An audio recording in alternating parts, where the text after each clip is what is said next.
With profound, humble gratitude and love to all venerated enlightened masters, we bow to the Almighty in soulful gratefulness for gifting us with their holy blessed presence.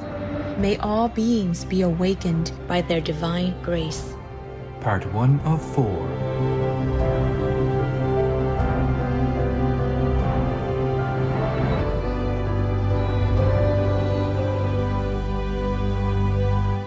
Etc. Our programs offer many languages. Please visit suprememastertv.com/schedule. Nos programmes offrent plusieurs langues. Veuillez visiter suprememastertv.com/schedule. Nuestros programas ofrecen varios idiomas. Visiten suprememastertv.com/schedule. हमारे कार्यक्रम पेश किए जाते हैं कई भाषाओं में. कृपया देखें suprememastertv.com/schedule. 你如果能够的话，你看那个佛啊，也被缠到脚了，耶稣基督也像被钉了，穆罕默德先师了，祝他和平了，还是一样被人家吹下整个被子。讲的话我会掉眼泪，我会哭啊。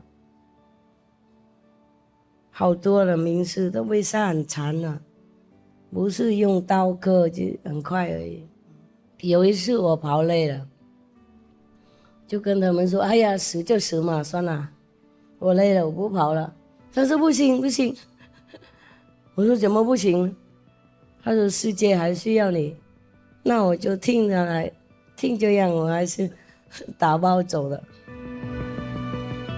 Please keep watching to find out more. No to vegan, cause if you eat animal people meat and get sick, it's good for the pharmacy.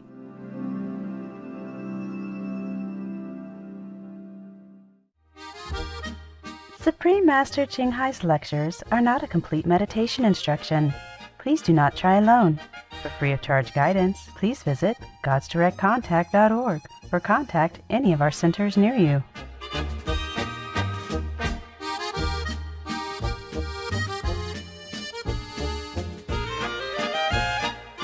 Today's episode will be presented in English and German with subtitles in Arabic, Olaxese, also known as Vietnamese, Bulgarian, Chinese, Czech, English, French, German, Hindi, Hungarian, Indonesian, Japanese, Korean, Malay, Mongolian, Persian, Polish, Portuguese, Punjabi, Russian, Spanish, Telugu, Thai, and Ukrainian or Uranian.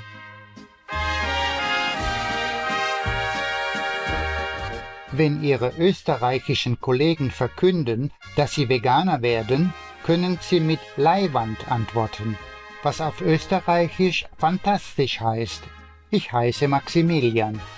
Die kunstbegeisterten Menschen in Österreich heißen Sie herzlich willkommen und danken Ihnen für Ihre unermüdliche Arbeit zur Verbreitung der veganen Botschaft von Liebe und Güte.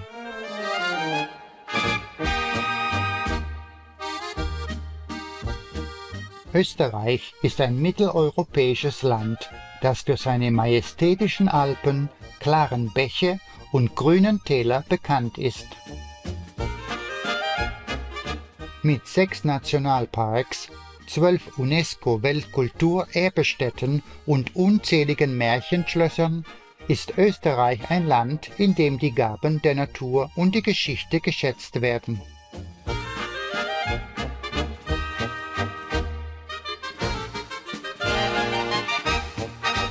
Österreich gilt als eine der friedlichsten und umweltfreundlichsten Nationen der Welt. Die Bürger Österreichs leben harmonisch zusammen und das Land ist weltweit führend im Bioanbau.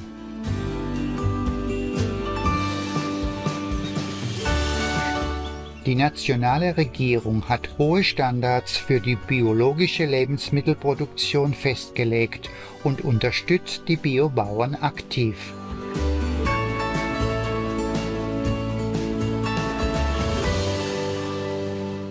Die Stadt Wien ist nicht nur als Österreichs Hauptstadt bekannt, sondern auch als die europäische Hauptstadt der klassischen Musik. Begabte Komponisten wie Wolfgang Amadeus Mozart, Joseph Haydn und Franz Schubert sind nur einige der historischen Persönlichkeiten, deren Vermächtnis in Wien seinen Ursprung nahm. Klassische Konzerte zur Würdigung ihrer Werke finden an Orten wie dem Wiener Schlosspark Schönbrunn statt, wo sie auch noch heute das Publikum begeistern.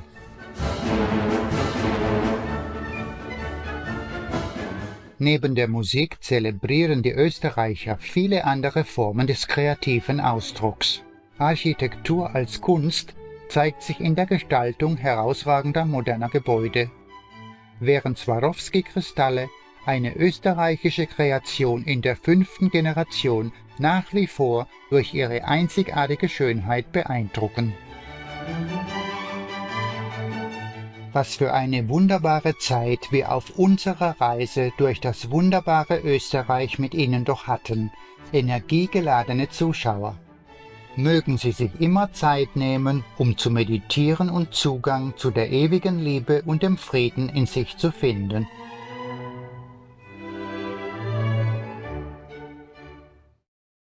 Warning: sensitive images.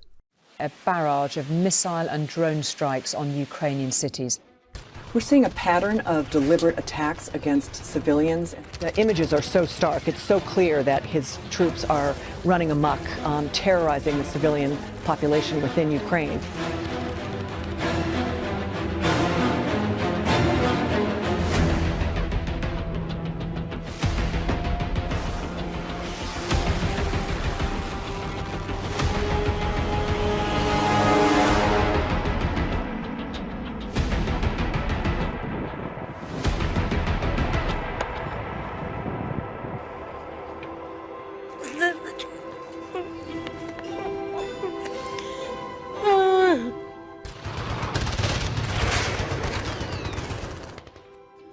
Invaded others' land, then claim it yours? Oh, don't forget to have it registered so you can take the new ownership paper with you to hell.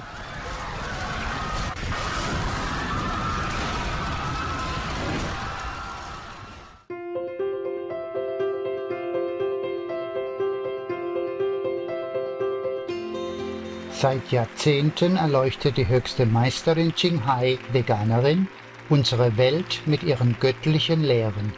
Als vollkommen erleuchtete Meisterin übermittelt sie die Kuan-Yin-Meditationsmethode denjenigen, die sich danach sehnen, auf der Stelle die Gottesnatur im Innern zu entdecken und im Laufe eines Lebens ewige Befreiung aus dem Kreislauf der Wiedergeburten zu erlangen.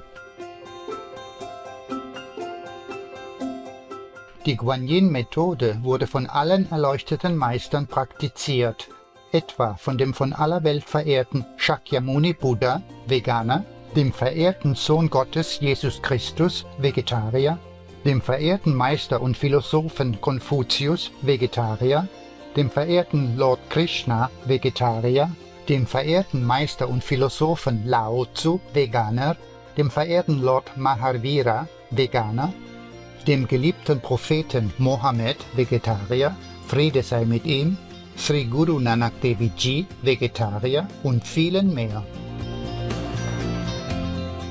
Die höchste Meisterin Qinghai, Veganerin, betont, dass wir, wenn wir uns immer auf Gott besinnen, anderen selbstlos dienen und den Gesetzen des Universums folgen, unser höchstes Potenzial als Menschen erreichen und den Zweck unseres Daseins auf Erden wahrhaft begreifen.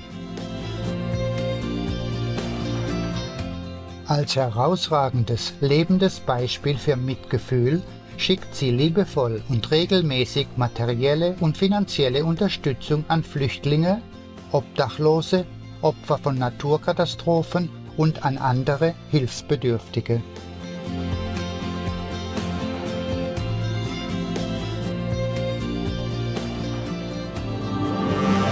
Die höchste Meisterin Qinghai, Veganerin: Ich danke respektvoll allen besonderen Personen, Organisationen, Führern und Regierungen für all ihre aufrichtige, liebevolle und kontinuierliche Unterstützung. Möge der Himmel sie immer segnen. Wir, die Mitglieder der Internationalen Vereinigung der höchsten Meisterin Qinghai, sind auch aufrichtig dankbar für Ihre beeindruckende Güte und wünschen Ihnen das Beste. Die höchste Meisterin Qinghai, Veganerin, erhält Liebe und Anerkennung von verschiedenen Organisationen, Medien, Regierungen, Einzelpersonen und erhielt viele Preise, etwa den Gusi Friedenspreis 2006, der als den Friedensnobelpreis des Ostens gilt, den World Spiritual Leadership Award 1994 und den Mahavir Award 2008. Der 22. Februar und der 25. Oktober wurden beide zum Tag der höchsten Meisterin Qinghai ausgerufen. Sie ist Ehrenbürgerin der Vereinigten Staaten und so weiter und wurde im Laufe der Jahre mit zahlreichen anderen Preisen und Auszeichnungen für ihre herausragenden karitativen und humanitären Taten geehrt.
Und so weiter. Wir entschuldigen uns dafür, dass wir aus Mangel an Platz und Zeit viele weitere Auszeichnungen und Ehrungen nicht aufführen können. Die höchste Meisterin Qinghai, Veganerin: Ich danke respektvoll allen besonderen Personen, Organisationen, Führern und Regierungen für all ihre aufrichtige, liebevolle und kontinuierliche Unterstützung. Möge der Himmel sie immer segnen. Wir, die Mitglieder der Internationalen Vereinigung der höchsten Meisterin Qinghai, sind auch aufrichtig dankbar für ihre beeindruckende Güte und wünschen Ihnen das Beste. Als echte Stimme für unsere wunderbaren tierlichen Freunde tritt die höchste Meisterin Qinghai, Veganerin, für die friedliche und liebevolle pflanzliche Ernährung ein und vergegenwärtigt sich, in dem Maße, wie die Menschheit die Unverletzlichkeit allen Lebens erkennt, eine ruhige und herrliche, komplett vegane Welt, in der Personen aus dem Tier- und Menschenreich in respektvoller Harmonie leben. Zu ihren Initiativen gehörten das Verteilen des Flugblattes Alternativ Leben, die internationalen veganen Loving Hut Restaurants, vegane Nahrungsmittelunternehmen, Kunstpelzprodukte, Supreme Master Television sowie regelmäßige Briefe an und Gespräche mit einflussreichen Führungspersonen in Regierungen und Medien und die Teilnahme an im Fernsehen übertragenen Klimawandelkonferenzen und so weiter. Ob wir davon Kenntnis haben oder nicht, ihre Bemühungen hatten einen enormen Einfluss in Bezug auf die weltweite Sensibilisierung für einen den Tierpersonen zuträglichen Lebensstil und darauf, dass uns bewusst wird, wie diese wohlwollende Lebensweise bleibenden Frieden zwischen den Nationen bringen und dabei auch unseren Planeten vor dem Klimawandel und vor Katastrophen retten kann. Die höchste Meisterin Qinghai, Veganerin, hat die ganze Welt bereist und Gespräche mit der Öffentlichkeit und ihren Schülern über eine Vielzahl spiritueller Themen geführt. Heute schätzen wir uns glücklich, Ihnen einen dieser aufschlussreichen Vorträge zu zeigen. Er trägt den Titel Liebe ist das Strahlen in einem wahren Menschenherzen, Teil 1 von 9, inzwischen Meisterin und Schülern, gehalten auf Chinesisch am 31. Dezember 2017 in Kaohsiung, Taiwan, auch bekannt als Formosa. Peace for Ukraine or your reign.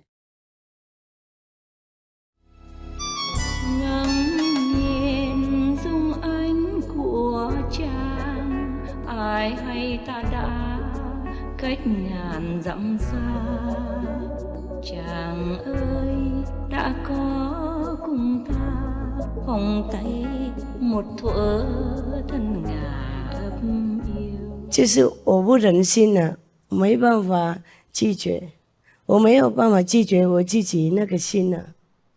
我知道很清楚，我收养他们以前，我也有打电话给一些在泰国的人，我说我现在真的很挣扎了。我知道我瘦了以后，就最少10年、10几年了，会被折磨死的。我有讲了，如果有泰国人那个有跟我帮助翻译，他们会知道的。我讲好几次了，知道就光知道，做还是一样，还是没有办法，了解吗？我那个如果等久了以后，也许也可以送给什么寺庙的。不过我看他们那个泰国外面的街上的狗啊，病了这边掉毛，那边那个长什么瘤啊，看起来非常脏啊，很瘦到这个样子。连那个妈妈那个主人在旁边也有喂他一点，这样还瘦到什么骨头就可以算出来，何况那些街上的，不管是谁养，他们那边养狗不是像我们养一样啊。比方说我隔壁有一个杂货店啊，他们也有几只狗了，他们很善良的狗。每一次我过去啊，他就来跟我要东西。那我进来那个店了，买一点什么面包好的，就给他吃，他就吃了。他不认识，不过他跟我要东西。我认为他们就是那些要什么福报啦，加实力，结果不是啊。有一次我经过那个地方，我要进来买那个杂货店买东西，然后我看那个他们给他吃的东西。就一大碗的饭，白饭的，然后上面有一条那个小的鱼了，像这样子那么小，这样这么长那种小鱼，他已经吃光了，剩下骨头而已，留在那里，然后整个晚饭也没吃，就是这样子，已经有主人了。那个是一个杂货店了。不是说没有钱了，懂吗？但是就这样对待狗而已，这样子已经最好了。所以那只狗我看它善良的，不过它很那个，很沉闷、很昏沉那种啊，不是跟我狗那么活泼。My God， 你跟它玩也没办法的，太多力量了。那只狗它走路很慢了，懂不懂？眼睛也钝钝的，就是这样啊。不过我也没办法管那么多了。每一次我又给他东西，我先跟主人讲好了，我说你这狗啊好善良，我很爱它，我现在买这个给它一点点结缘好不好？你允许吧，这样我才给他，了解吗？因为人家有主人啊，不能随便这样子在前面丢一丢，好像你很有钱啊，看不起人家的那个对待狗的方法。不过我住那边也不久了，大概1个月什么左右，后来要去别的地方了，也是为了安全问题了，去的别的地方以后也不行，也要去别的地方，要再走了。去年呢，是最惨的一个年了，一天到晚要逃跑，住哪里都不安顿。因为那些护法跟我讲事情太可怕了，他模仿很清楚啊，如果在那边继续留的话会怎么死的模仿跟我描述很清楚，是用什么办法的，松手他会用什么办法的等等，不同的地方他讲不同的方法所以不能不走了。有时候那个时候刚认识狗嘛，我也舍不得这样子走，让他们在那边，所以以后常常跑来跑去，以前呢跑来跑去，不过不能天天这样跑安全的时候再回来，有时候不同国家回来了我再出去当名士没那么容易了，所以什么人都在那边自生出来，他们自己嘲笑自己的了 ，OK， 给天堂大笑了，没用啊！不是说我就是名士就是名士吧，不是这样子了。你如果能够的话，你看那个佛也被缠到脚了，耶稣基督也像被钉了，穆罕默德现世了。祝他和平还是一样被人家吹下整个被子，有吗？然后某某好多，我讲不完了，你们自己找书看吧 ，OK？ 我讲的话我会掉眼泪，我会哭好多了，名士都被杀很惨了，不是用刀割就很快而已。有一次我跑累了，就跟他们说：“哎呀，死就死嘛，算了，我累了，我不跑了。”他说：“不行不行。”我说：“怎么不行？”他说：“世界还需要你。”那我就听着来，听这样我还是打包走了，听懂吗？不管他讲对不对，万一他讲对了，而且他为什么骗我，了解吗？他讲很清楚，描述很清楚，可以看得出来。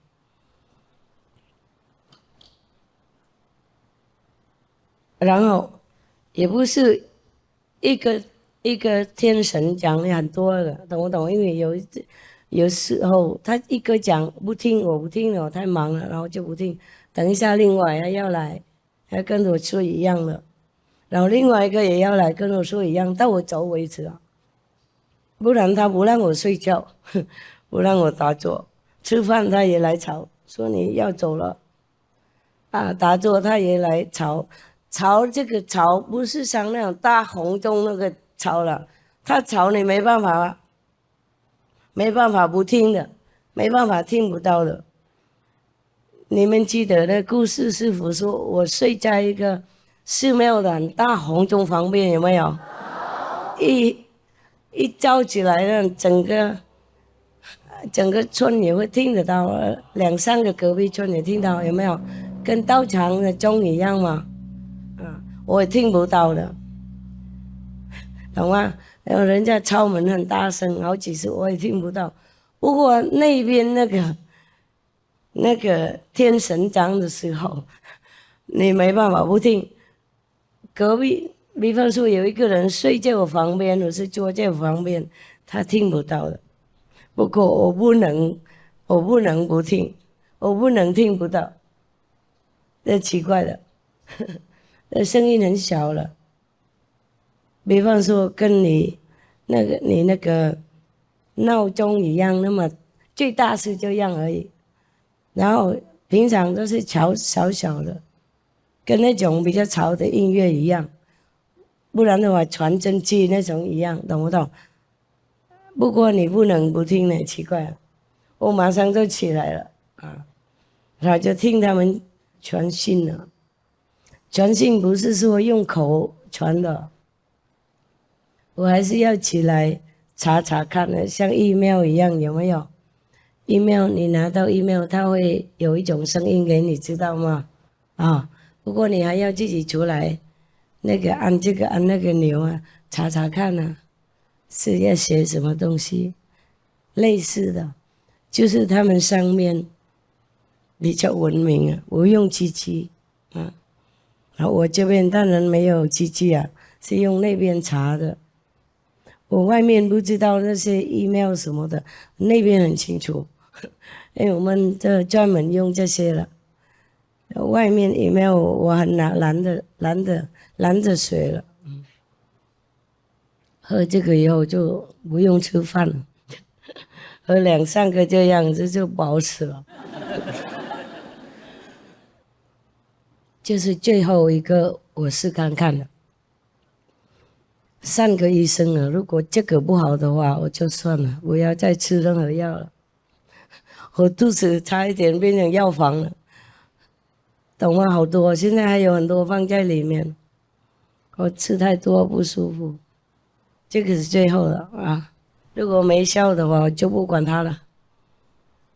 死就死嘛，活也是这样，没什么好东西。为了大家和华了，就跟你有小孩一样嘛。有时候你也不是说贪生喂食什么，就是小孩还小了，要照顾他们，然后跟先生吵怎么样，家庭不和平怎么样，你还是继续为了小孩而活下来嘛，懂吗？继续下去啊，也是这样。我对你们就跟对自己的小孩一样，没有两样的。对狗也是一样，我跟他们说，我既然不是你妈妈，不过我爱你，跟你妈妈一样，所以他们很信任师父了，信任。确实，哇，最后了。不晓得这么晚会不会有效？本来早上应该中午以前要吃3次，结果忙东忙西，忘记了。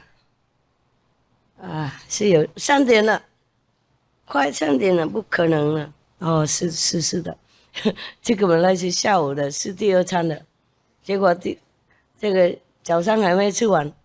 Oh my God， 就是这样。我不是不乖，就是忘记了。然后忙东忙西啊，然后就放在那里。我已经带来了，还忘记，何况有没有？有很多事情呢，他要你处理，没办法。OK 了，有没有新的人来？要问什么东西？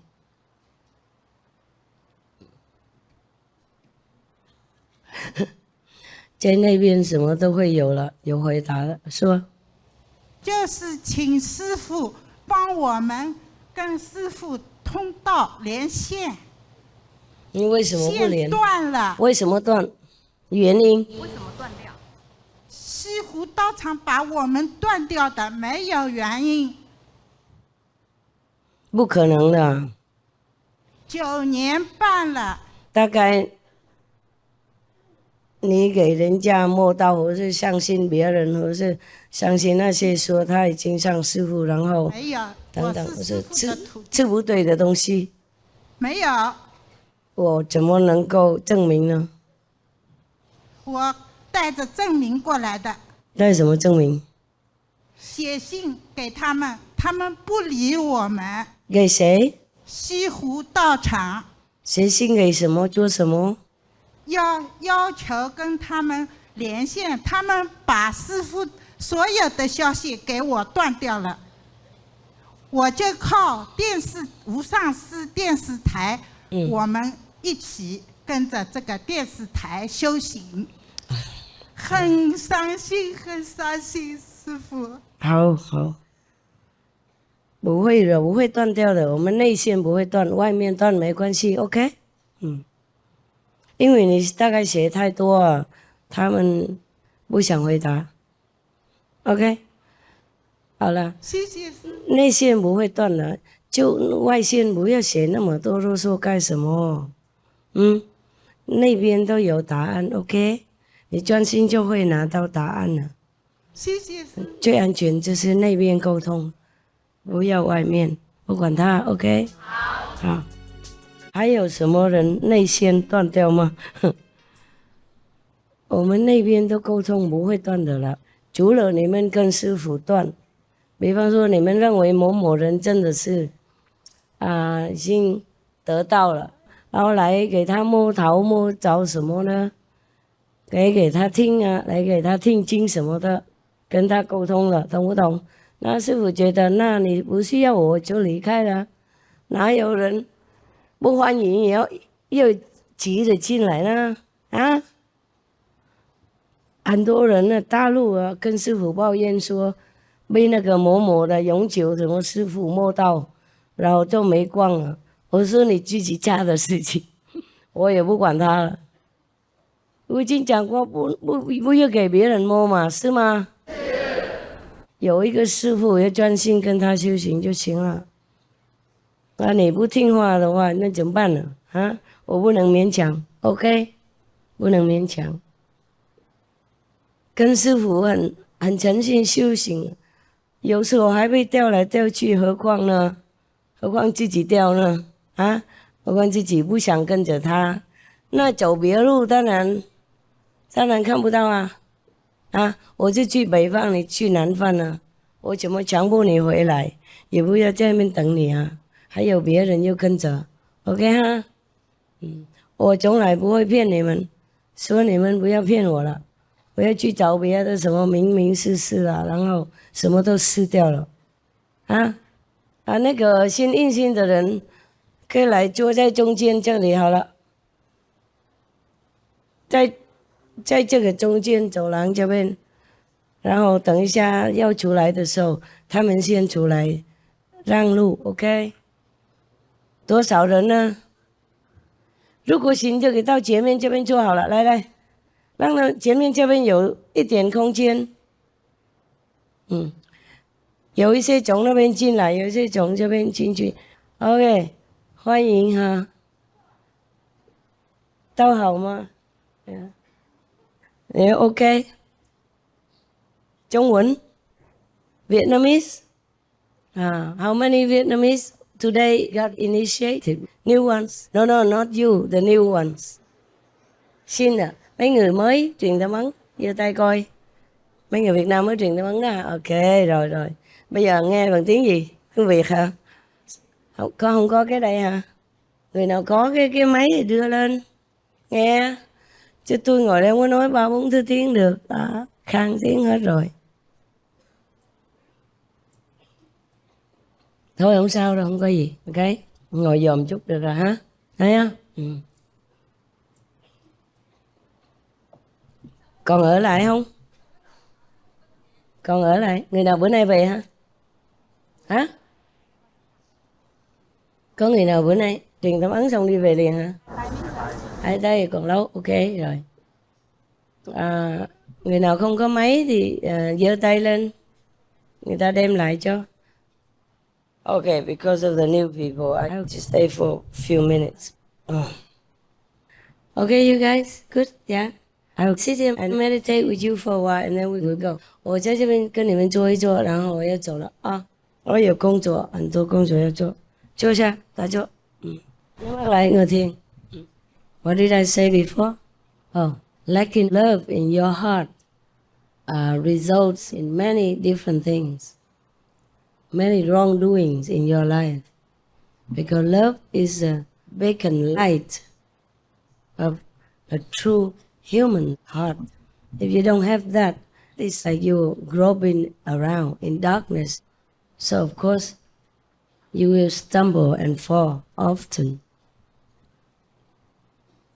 Many children who have a broken family, or abnormal family, or abusive family, alcoholic family, divorced family, drug family, they grow up devoid of love.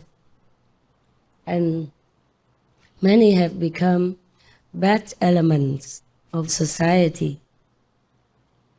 The root is very deep.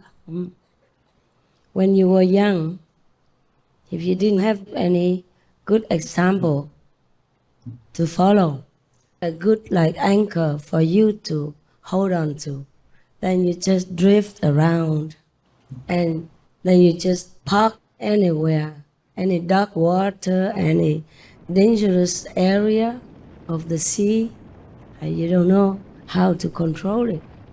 You don't know how to control the boat if you don't have an anchor. Society gives you a lot of education just to have a PhD, like me, for example, but they don't teach you anything more than that. And even if they teach you some philosophy or some religious theory, it's only repeating sentences, fragments of intellectual language understanding, but nothing more than that. You understand that the word God means, okay, somebody very high, somebody who has power, but you don't really know what God is, yeah? And then anybody comes and tell you, okay, God is here, I will show you, you repeat this, you bow to these statues, then you will be connected with God. It's not like that, is it? You know, right? You know that all your life you've been bowing a lot and nothing happened. Don't even hear what God says or see what kind of symbol of God there are. Nothing. And the less we see God, the less love we have in our soul, in our heart. And the less love we have, the more chance that we stumble and fall.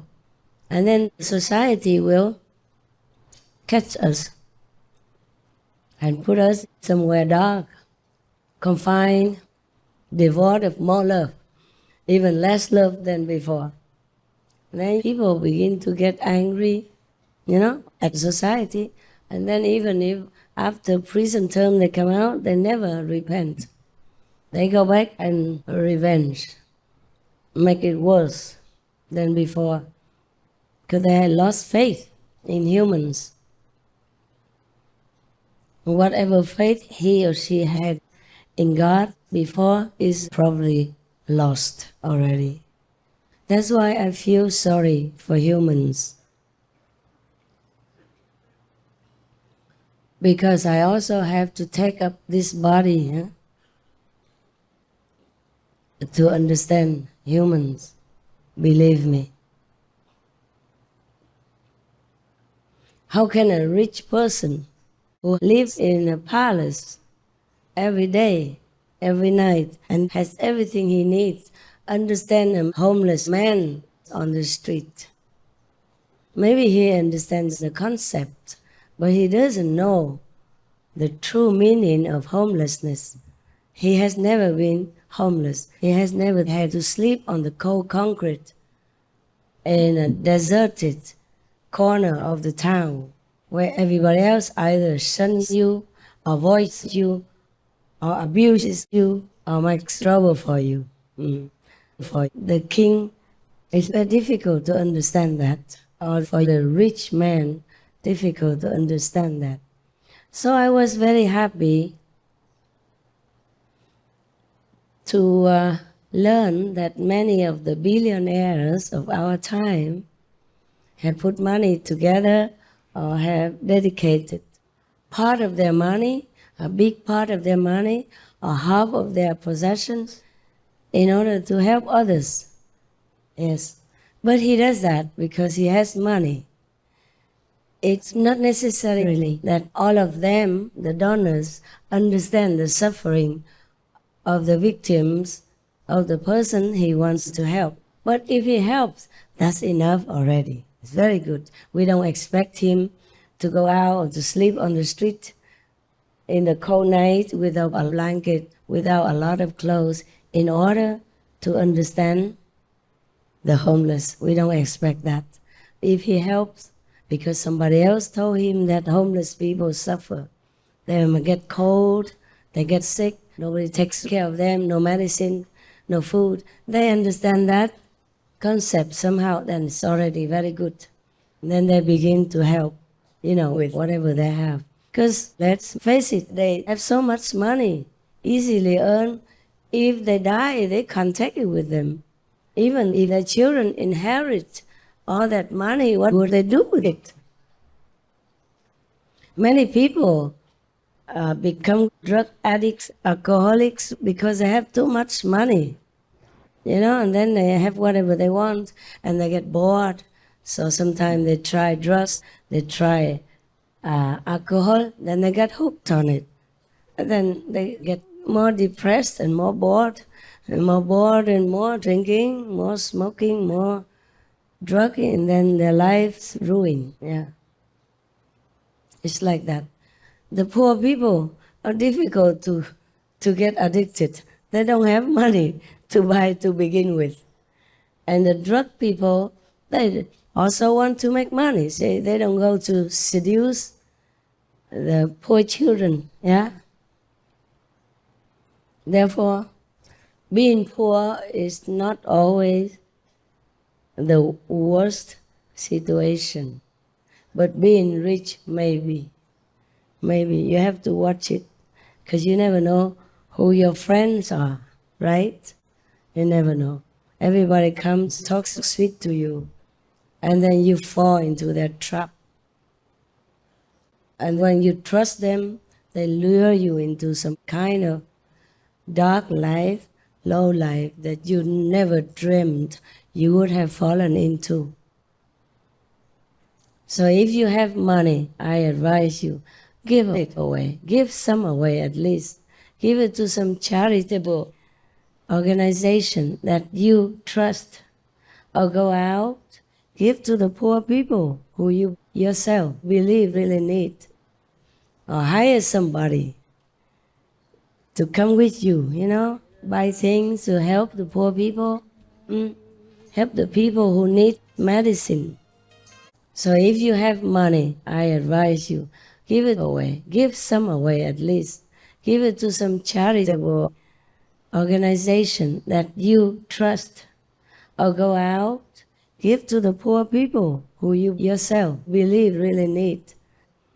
Or hire somebody to come with you, buy things to help the poor people. Help the people who need medicine. I don't tell you I'm better than anyone.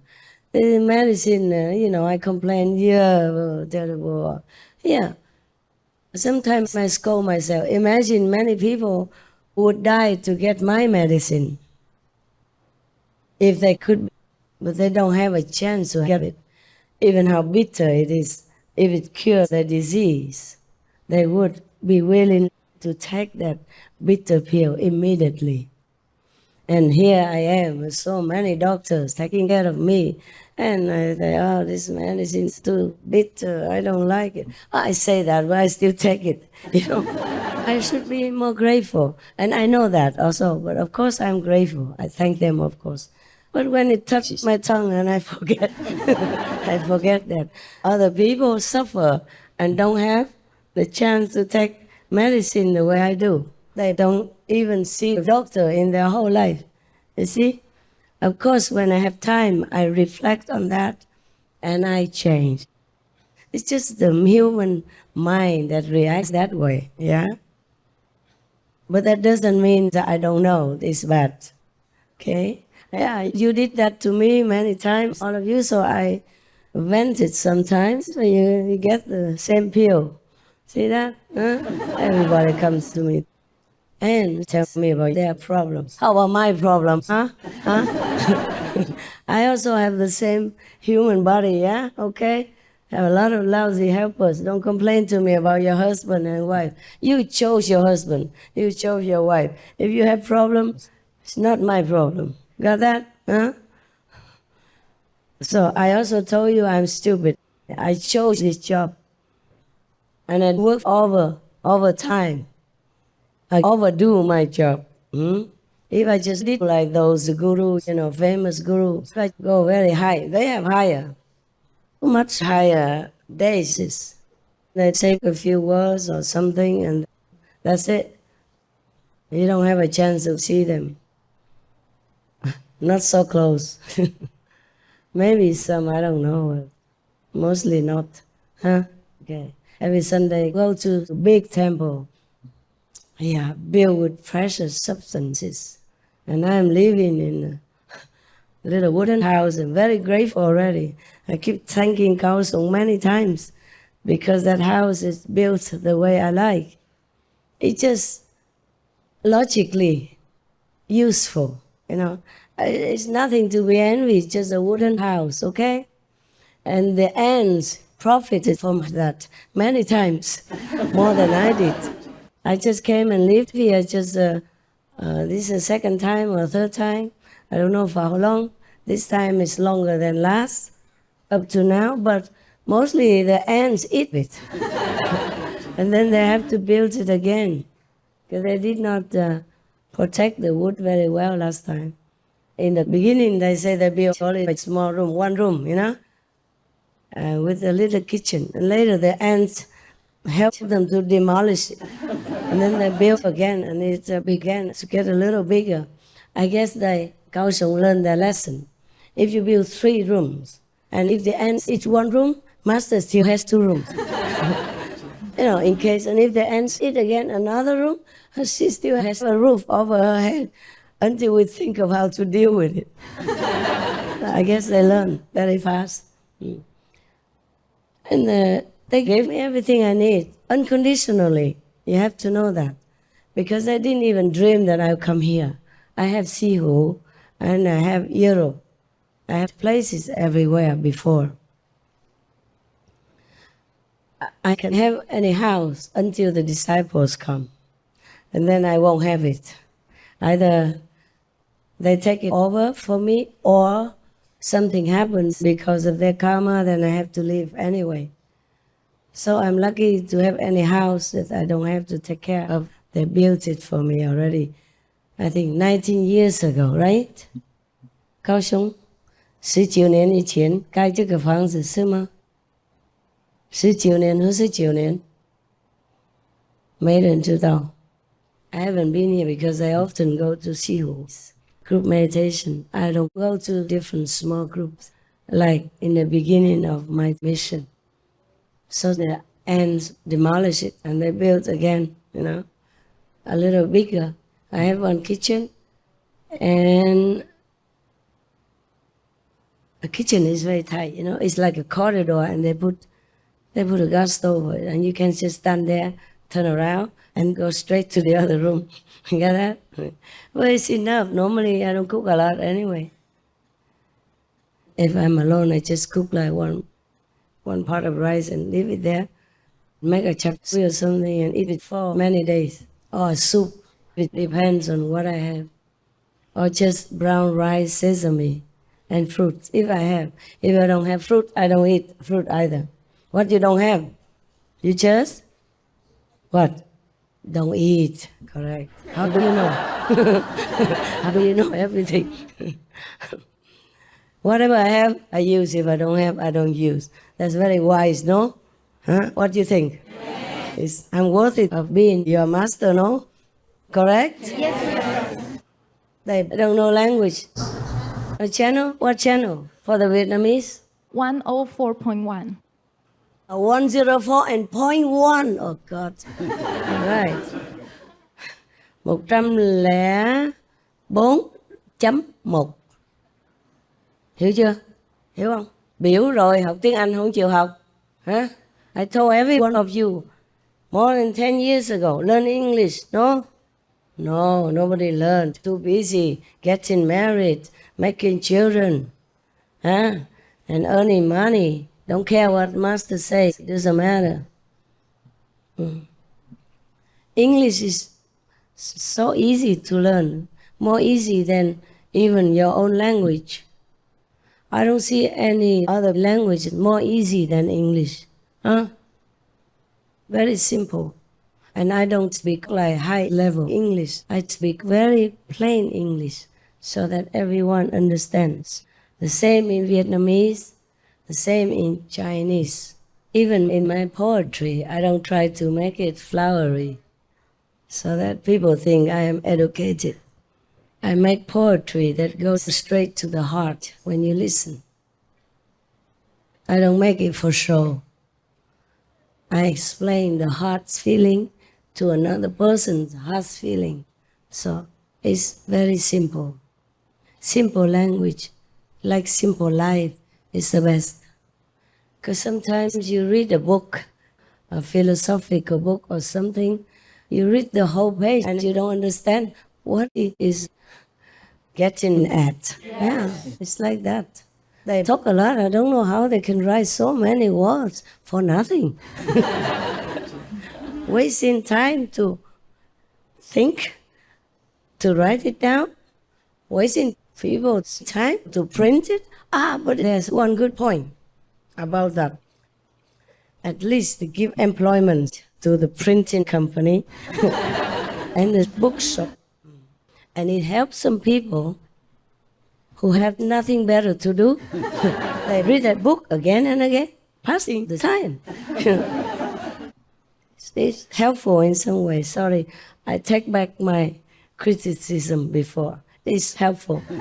If you write nonsense or anything, just write it. It helps somebody to have employment, somebody to pass the time. Even if they don't understand, they buy them, put them on the bookshelf. Big names, you know. Wow. The less they understand, the more valuable the book. Because nobody can say anything to criticize it.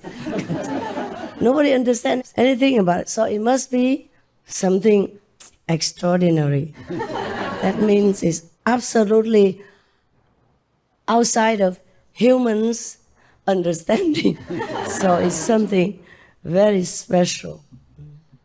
So you see, it's a very funny world we live in. Huh? Something simple, they think it's complicated. Something very complicated, they say, wow, that is a good thing. They worship it, you know what I mean? Yeah, it's funny sometimes. Sometimes I look at the world with different eyes, and I feel the world is really a funny place. Many things are simple, but no one understands them. And many things are complicated. I don't know if they understand or they just say they understand, but they like it. That's why the world is in the stage it is right now. Because we complicate our life. We waste our time on things that are not really important. Many times I've seen the way people do things. I wonder why they do it that way. Run around. Just like sometimes you people ask me questions. You don't go directly to the point. You run around in a circle until I had it. And I say stop. Because I don't know what's the point. Even if you sit there listening until tomorrow, you still won't know what he wants to ask. What is the question? You know, what's important? But this world's like this. No wonder not a lot of people are enlightened. And not a lot of masters would like to come here to teach. Remember, if you read the autobiography of Yogananda, his master, Sri Yukteswar, ascended to another world, and heavens assigned him to be the teacher in the astral world, remember? Yes. And then he said to Yogananda, because I have been kind of good in the world, so now I'm able to teach somewhere better, where the beings understand better, more elevated in spiritual knowledge. Remember that? Yes. Did you read the book? Yes. No, I guess just a handful of people read it. If you forgot that part, you go back and read again. Even just an astral world, just one step beyond our world, the master of Yogananda was already appreciative of the beings there, intelligence, and common sense or spiritual elevation. One step more. But mind you, the astral world has more than 100 different levels. So maybe he was assigned to teach at the highest level, you know, like almost at the border of the second level. So of course they have more spiritual understanding than the humans here. They just don't have the body like we have. This body also affords us many things. A lot of pleasure, a lot of pain, a lot of different experiences, not necessarily good or bad, just different experiences. But for that, we suffer a lot. In this world, not everybody can claim that he's been the happiest man all his life, or the happiest woman, you know, all her life. Until the moment you leave this world, then maybe that's the happiest moment. But for most people, it's not. Most people, they think dying is a terrible thing because they're not prepared. I am preparing you, you see, for the time of departure, because then you're so used to it already, and maybe you're looking forward more or less to that time. And mostly Master tells you in advance, so you take care of everything before you leave. Most people, they think dying is a terrible thing because they're not prepared. I am preparing you for the time of departure, because then you're so used to it already, and maybe you're looking forward more or less to that time. And mostly Master tells you in advance, so you take care of everything before you leave. So nothing bothers your mind at the time of departure. Because if one thing still bothers you, if one thing still gets your attention and your desire, then you'll come back. Not necessarily as a human being. Could be a worm. Could be anything as long as you can satisfy your desire. So don't desire anything before you die. If you like to eat some apples, for God's sake, eat it. Eat 10 if you want to, and then go with ease. If you still want to eat an apple the moment you exit, then maybe you have to come back, not as a human, not even as a vendor of apples, but as a worm inside an apple to eat. Eat all day until you're fed up. Then maybe you'll be reborn again as a bigger worm to eat bigger apples or more apples. Who knows? Therefore, practice this meditation slowly. All your desires will leave you. You don't have to cut off the desires suddenly, except the ones that are harmful to you, like alcohol, drugs, meat, fish, animal people, products, intoxicant products. Otherwise, you don't have to cut everything else suddenly. You can do it gradually, okay? Every other thing, except the things that are harmful to your spiritual practice. And excuse me, many people ask me this question: is sexual activity harmful to spiritual practice? Tell me, is it or is it not? Yes or no? Yes. Yes. Do you know why? Huh? You know it is, but because the masters say so. But do you know why? No. No. People sometimes they don't love the person, so they don't attach to that person. What?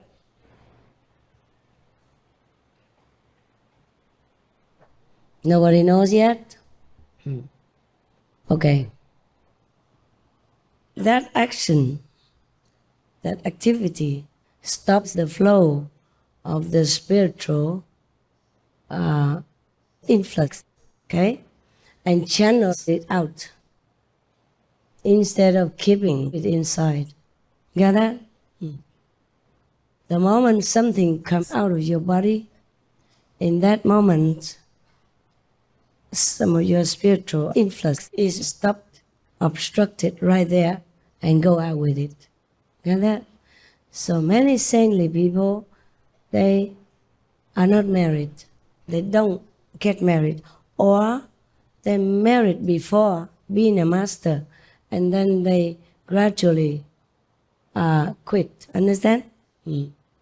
It's the biggest loss for spiritual influx in that single act of pleasure.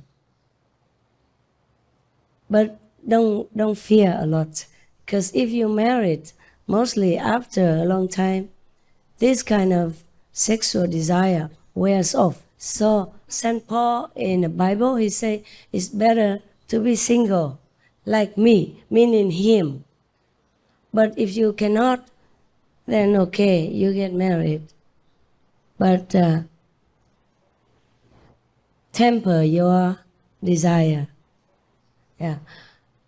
Luckily, mostly married people, after they're married, they will be busy, building a house together, taking care of their home, having children, a lot of work. So they exhaust their brain power of desire. So mostly after getting married, you kind of taper off, and slowly you will gradually have no more time for that. One time, one of the monks asked me what he can do, because he was a monk long time ago, many years ago. But at that time, I was still very shy, so I told them to edit that part. At that time, I was young. Even to mention the word sex, I could not. Yeah, really. The first time they asked me that question, I mustered all my courage to answer it in plain language, but still very shy inside, even though I didn't look it. Many times, people, the disciples or non-disciples, ask me that question. I answer, and then I told them, cut it off. Nobody wants to know this kind of thing. Nobody needs it. But many people need. As the years roll by, I understand that humans really still need to ask that question and still need an answer. So today, I answer you. I don't feel that shy anymore. Too old now, I guess. Got used to the word. I'm telling you this in case you still want to know, okay? Because that kind of action, it seems harmless, yeah? It seems like it gives you only pleasure. But it is, in a way, detrimental to your spiritual practice. If you indulge too much in it, you will lose a lot of spiritual points. And you'll have to earn a lot back again, huh? That is really why many scriptures tell people to be moderate with sexual activity. And they advise you, or the masters advise you also, better not to have this physical contact, okay? Intimate contact before marriage.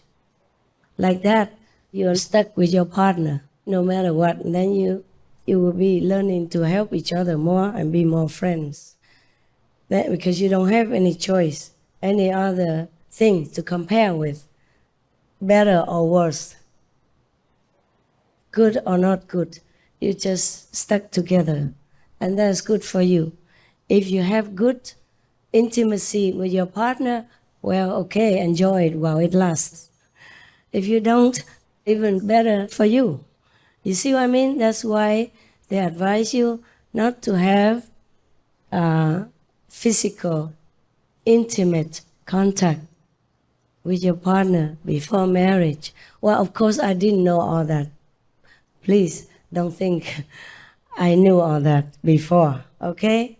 I just knew it as the years of practice, as I learned more from heaven. Because when I'm in this body, borrow or not borrow, I still have to stay in it. And I still have to suffer like everyone else. I have to learn different things, okay? But many things I don't learn from humans' world, except the emotional ups and downs or the suffering, physical, mental, that I have to experience also through the body. But other knowledge, like that one, I told you, between husband and wife, and physical intimacy, that I did not learn from human words. Nobody would teach you that. I bet you many masters, even 5th level masters, who told you, take it easy with your wife or husband's sexual activity. I bet you they also don't know why. They probably listened to their master before that, and their master listened to their master before that. You don't believe me? You go ask them. Don't show them this video first, okay? Go ask them first. See how they answer you. It's not like that. They probably say, oh, this is mundane stuff. It's lowly, so it's not saintly, it's not holy. You should respect the other human beings like your mother, your sister, or your brother, or your father, etc., etc., etc. And of course, your brain doesn't like to listen to that. Your mind doesn't believe all that. Your mind cannot be convinced because it's not true. Of course, surely you should respect everyone because any of your acquaintances, friends, or even animals, people have one way or another been your friends or your mother, father, sister, and brother in countless lifetimes. Even Buddha had many fathers and mothers. Remember that? Because he's the one who can see the past and the future. Not every master can see that. And also not many masters can learn directly from heaven, the knowledge from heaven. This is not the highest heaven knowledge. Understand this? Just the simple knowledge within the shadow world. But not many masters have access to that. Have you ever heard that explained to you before? In any other school? Any Bible? Yes or no? Yeah, okay. Yeah, that's what I'm telling you. Many things I tell you, I learned from the heavens, your heavens, okay? My heaven is not there. Your heavens, even the highest one, is not even the beginning of my heavens. Understand? But this kind of small knowledge is not from the original universe, okay? It's from the lower universe. And if you can access that, you will learn many things. Many things I also don't want to tell you. Because I'm worried you will abuse it. You better just listen to what I say, the don'ts or do's, okay? That is that. Because you will abuse it. Look at this, is the proof for the most heinous abuse that any spiritual world would not be able to imagine. Writing the names of the heavenly abode for your trousers, your shirt, and whatever, and mix it together with baby nappies or your monthly menstrual underwear. Maybe God doesn't mind, but the lower gods will mind. They count everything wrong you do and make excuses to punish you, to take away your spiritual merit, to take away the connection with you, the collective merit. So many things I am afraid to tell you. For example, people who drink alcohol, I'm not telling you what, I'm just telling an example. This is true, but I'm not telling you the remedy because I'm worried you will abuse it. If somebody drinks alcohol, for example, if I have to drink alcohol for any reason at all that you can think of, I could dilute the alcohol effect. I could nullify it by simple material, something from this world only. Don't have to go to even astral level to cure the alcohol effect and damage to your body and other spiritual concerns. Everybody tells you alcohol is bad for you, don't drink. That you know. Because you get drunk, you damage your nerves, your brain, and if you're older, the damaged brain tissue doesn't grow back. You know that. Everybody knows or not? Yeah? Well, if you do research, you know. Everybody tells you alcohol is bad for you, don't drink. That you know, okay? Because you get drunk, you damage your nerves, your brain, and if you're older, the damaged brain tissue doesn't grow back. You know that. Everybody knows or not? Yeah? Well, if you do research, you know. So some people are stupid. They are young and they say they drink now because their brain tissue still can grow back. I told them when I saw it, I saw a couple of them in a bar or something. I say, wait until your brain grows back.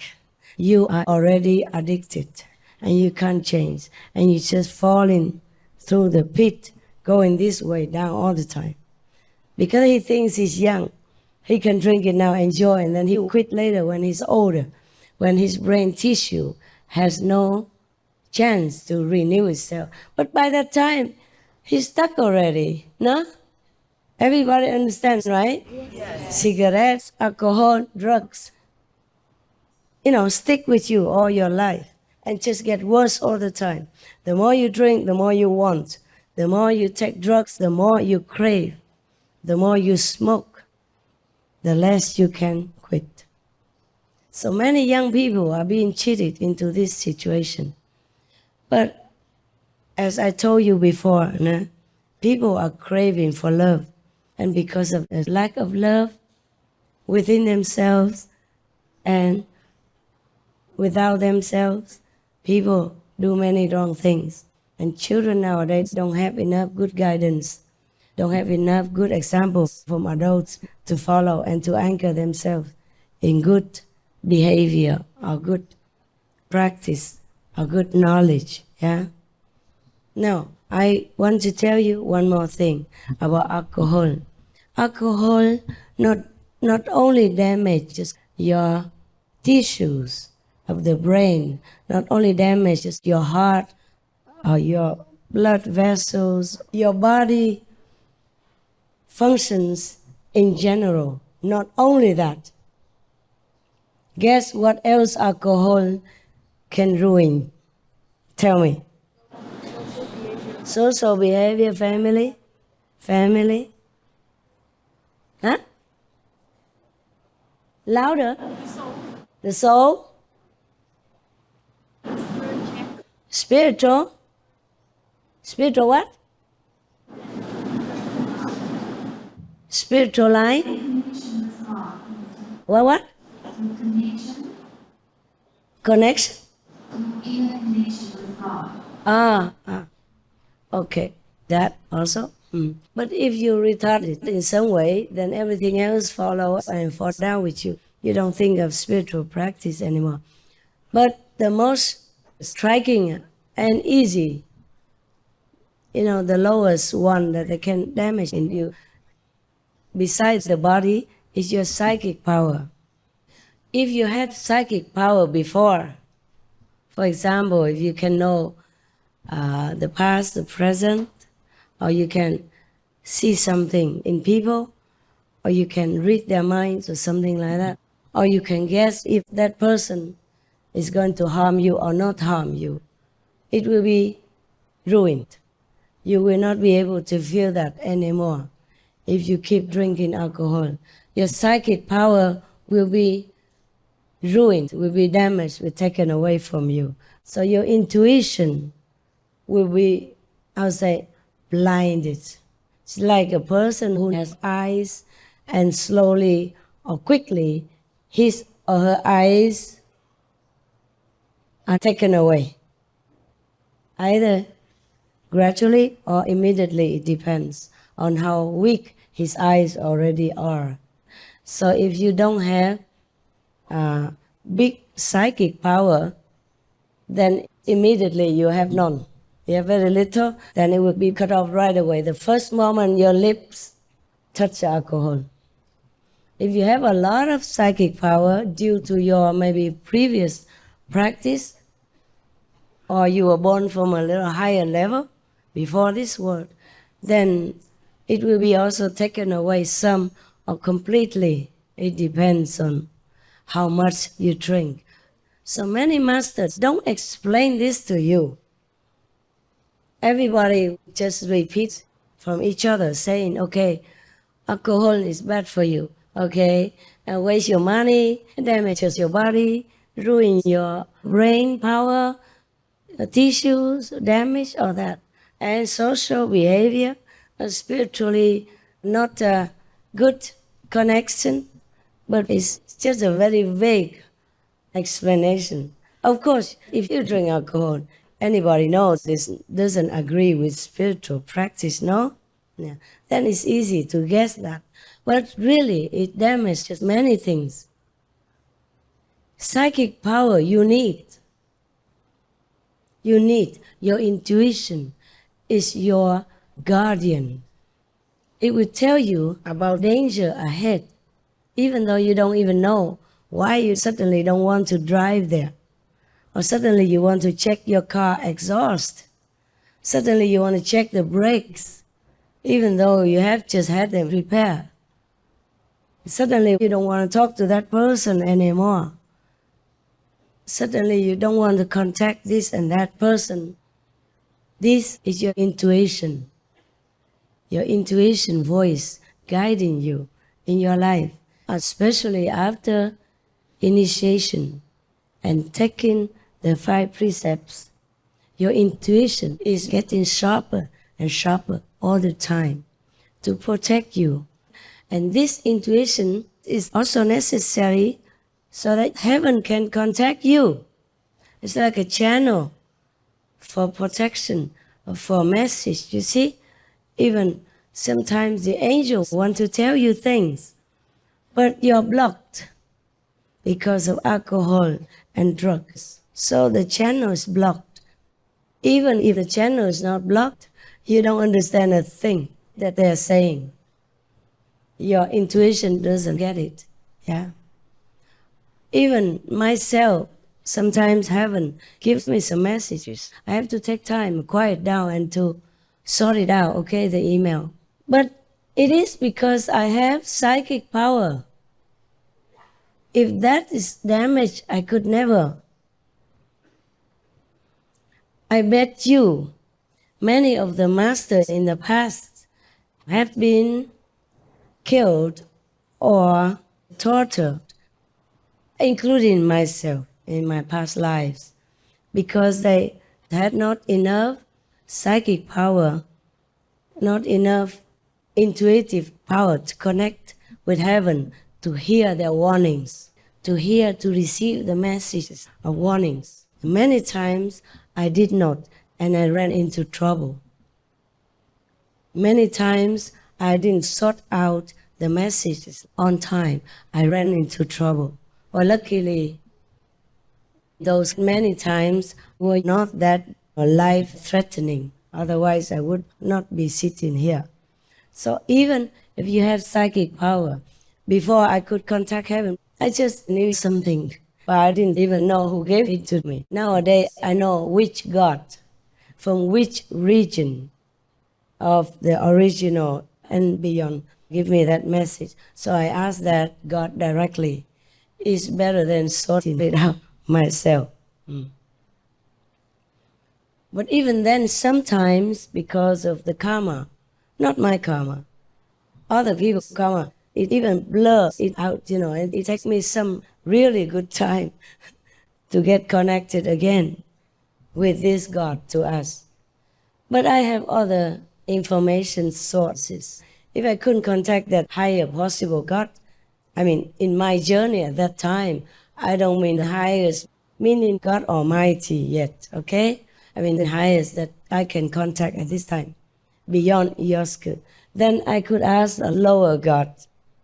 Not lower, but a different God, more connected with my dimension.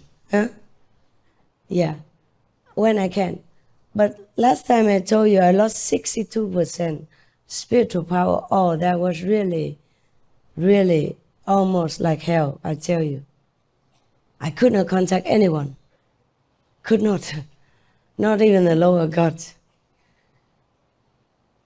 And I contacted the shadow world. They couldn't hear me because they're too low.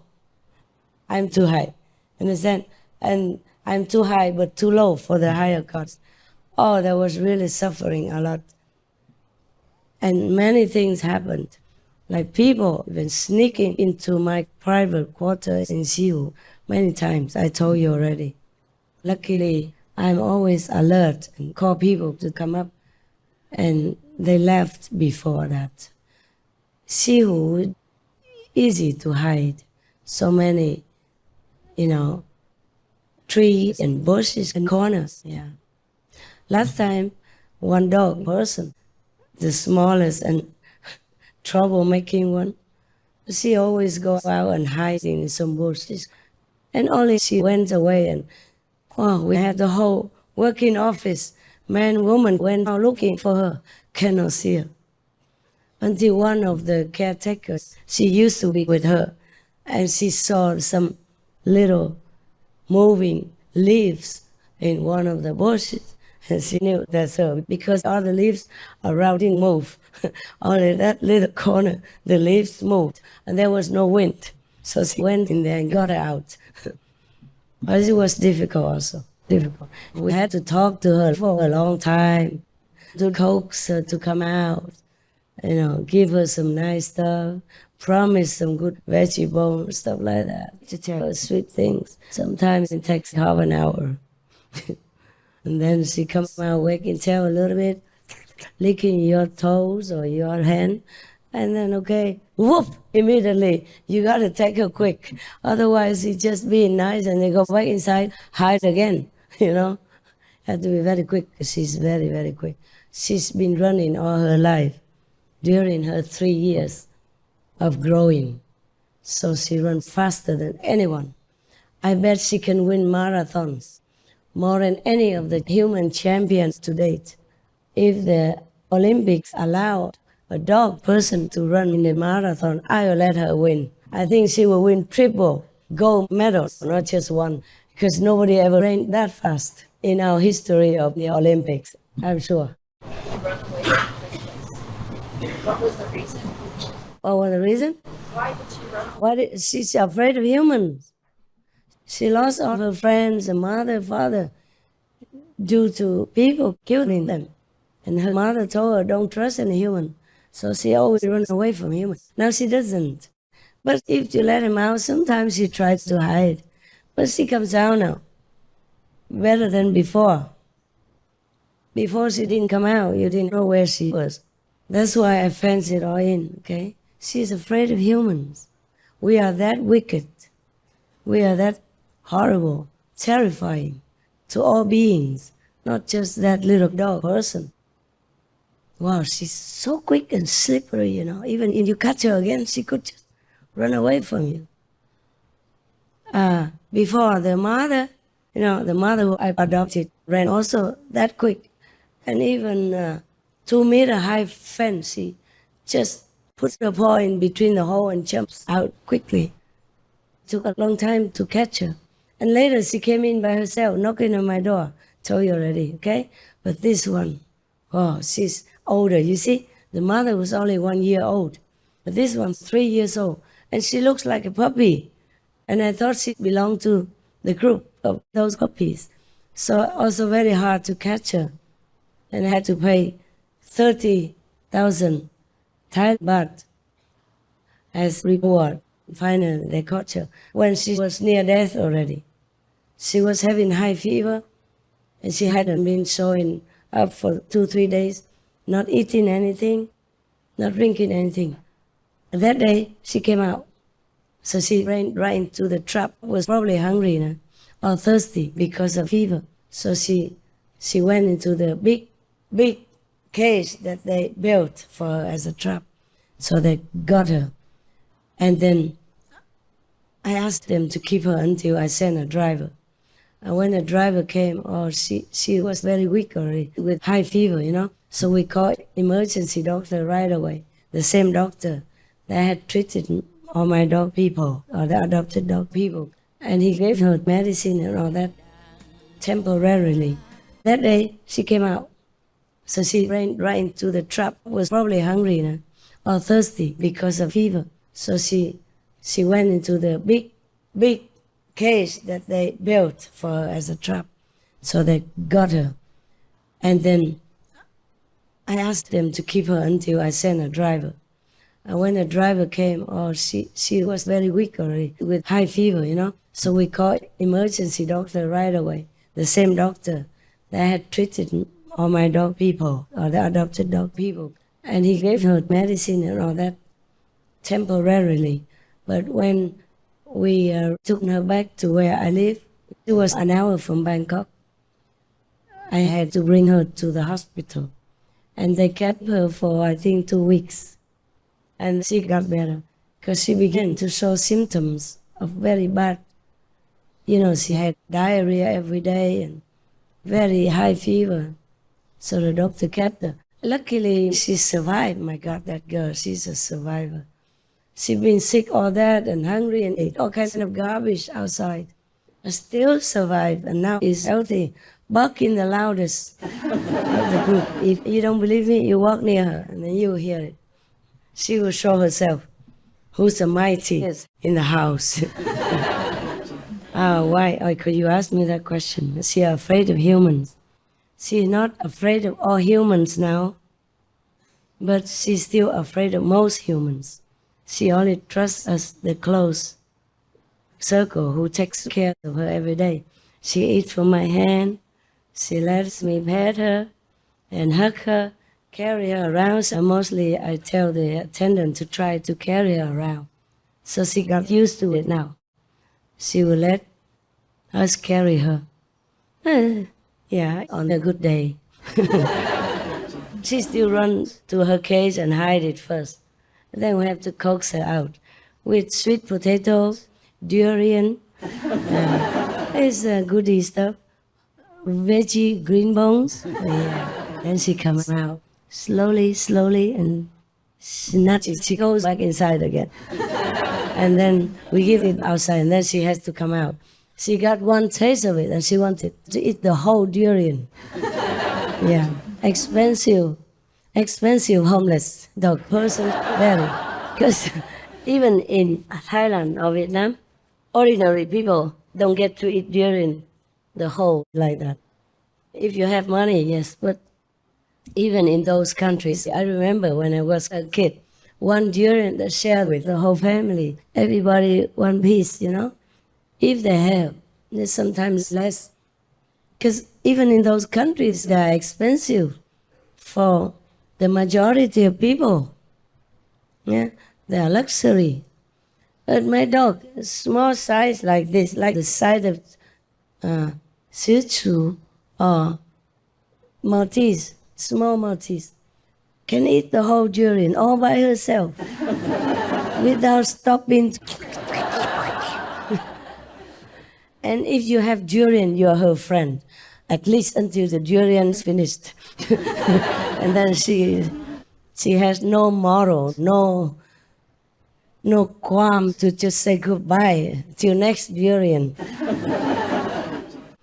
Even me, you know, she eats it all and then she just wags her tail, goes into her cage. Until next time for maybe sweet potatoes or her favorite toys also. Wow, 3 years old already.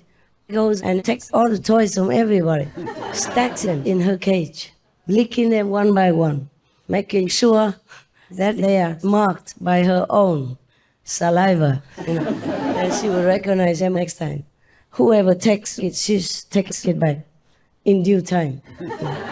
She doesn't fight, but she sneakily goes, and when that person sleeps, she takes the toys back, one by one, stacks them at the back of her cage, her den, you know, whatever little quarter wall she has. And she took my shoes also, my slippers she loves. So if I go away, I have to bribe her.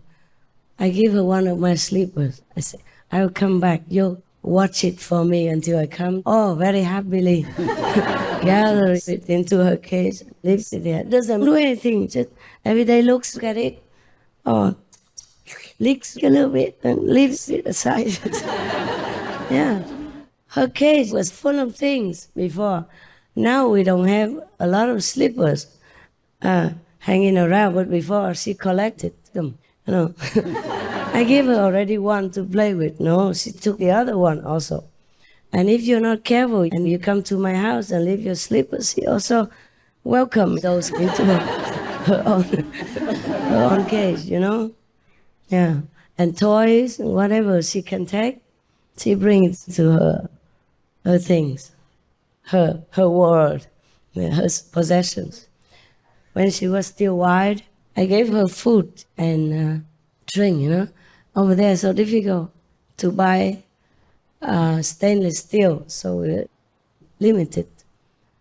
We had some plastic things outside, you know, for food. It doesn't matter, just cold, dry food or some snacks that I give. She took the whole thing, ran to her mountain up there. One day I went up to the highest peak of the low mountain. I saw all the evidence of the crime. The missing toys, the missing bowl, the plastic cups, the sticks, whatever, you know, in my yard, anything. And one of the Korean nuns was crying. One day, she looked like crying with no tears. I said, what's wrong? They took away everything. We have nothing now. I said, what everything? The bowl for the dogs. I said, that's not everything. She said, yes, but yesterday another thing. I said, it's still not everything. You're crying and lamenting like your mother died or something. It's not the behavior of a nun. So she stopped. Your nun is supposed to be looking at everything like zero, right? What kind of face is that? So miserable. I said, come everybody, look, monks, look. I told all the householders, come and look at her. She lost one dog bowl and look at her face and her expression. And she felt embarrassed and she didn't complain anymore. But that didn't mean the dog did not continue to take the stuff and bring it up to her quarters. The high peak of the mountain, that's where she runs to every time any human goes near or wants to catch her. Because she runs so fast and goes up. And the mountain, the hill, you know, it's not easy to go up. But for her, the dog is so easy. She has her own highway, number 70, you know. 70 miles an hour, she goes up. And no police can catch her. She drives without driver's license, but she gets away with it. And nobody can catch her. So we have to use that method, you know. The Thai people, they talk about it because I couldn't do anything. Because I forbade the use of drugs. I forbade the use of sleeping sedation syringe. I forbade drug in her. I forbade any net thrown on top of her, or of any dog they wanted to catch. The mother also. That's why for so long a time they couldn't catch her. Because before I arrived, they gave her sedation, but they could never catch her. She went somewhere else to sleep. She's not stupid to sleep right there for you to catch her.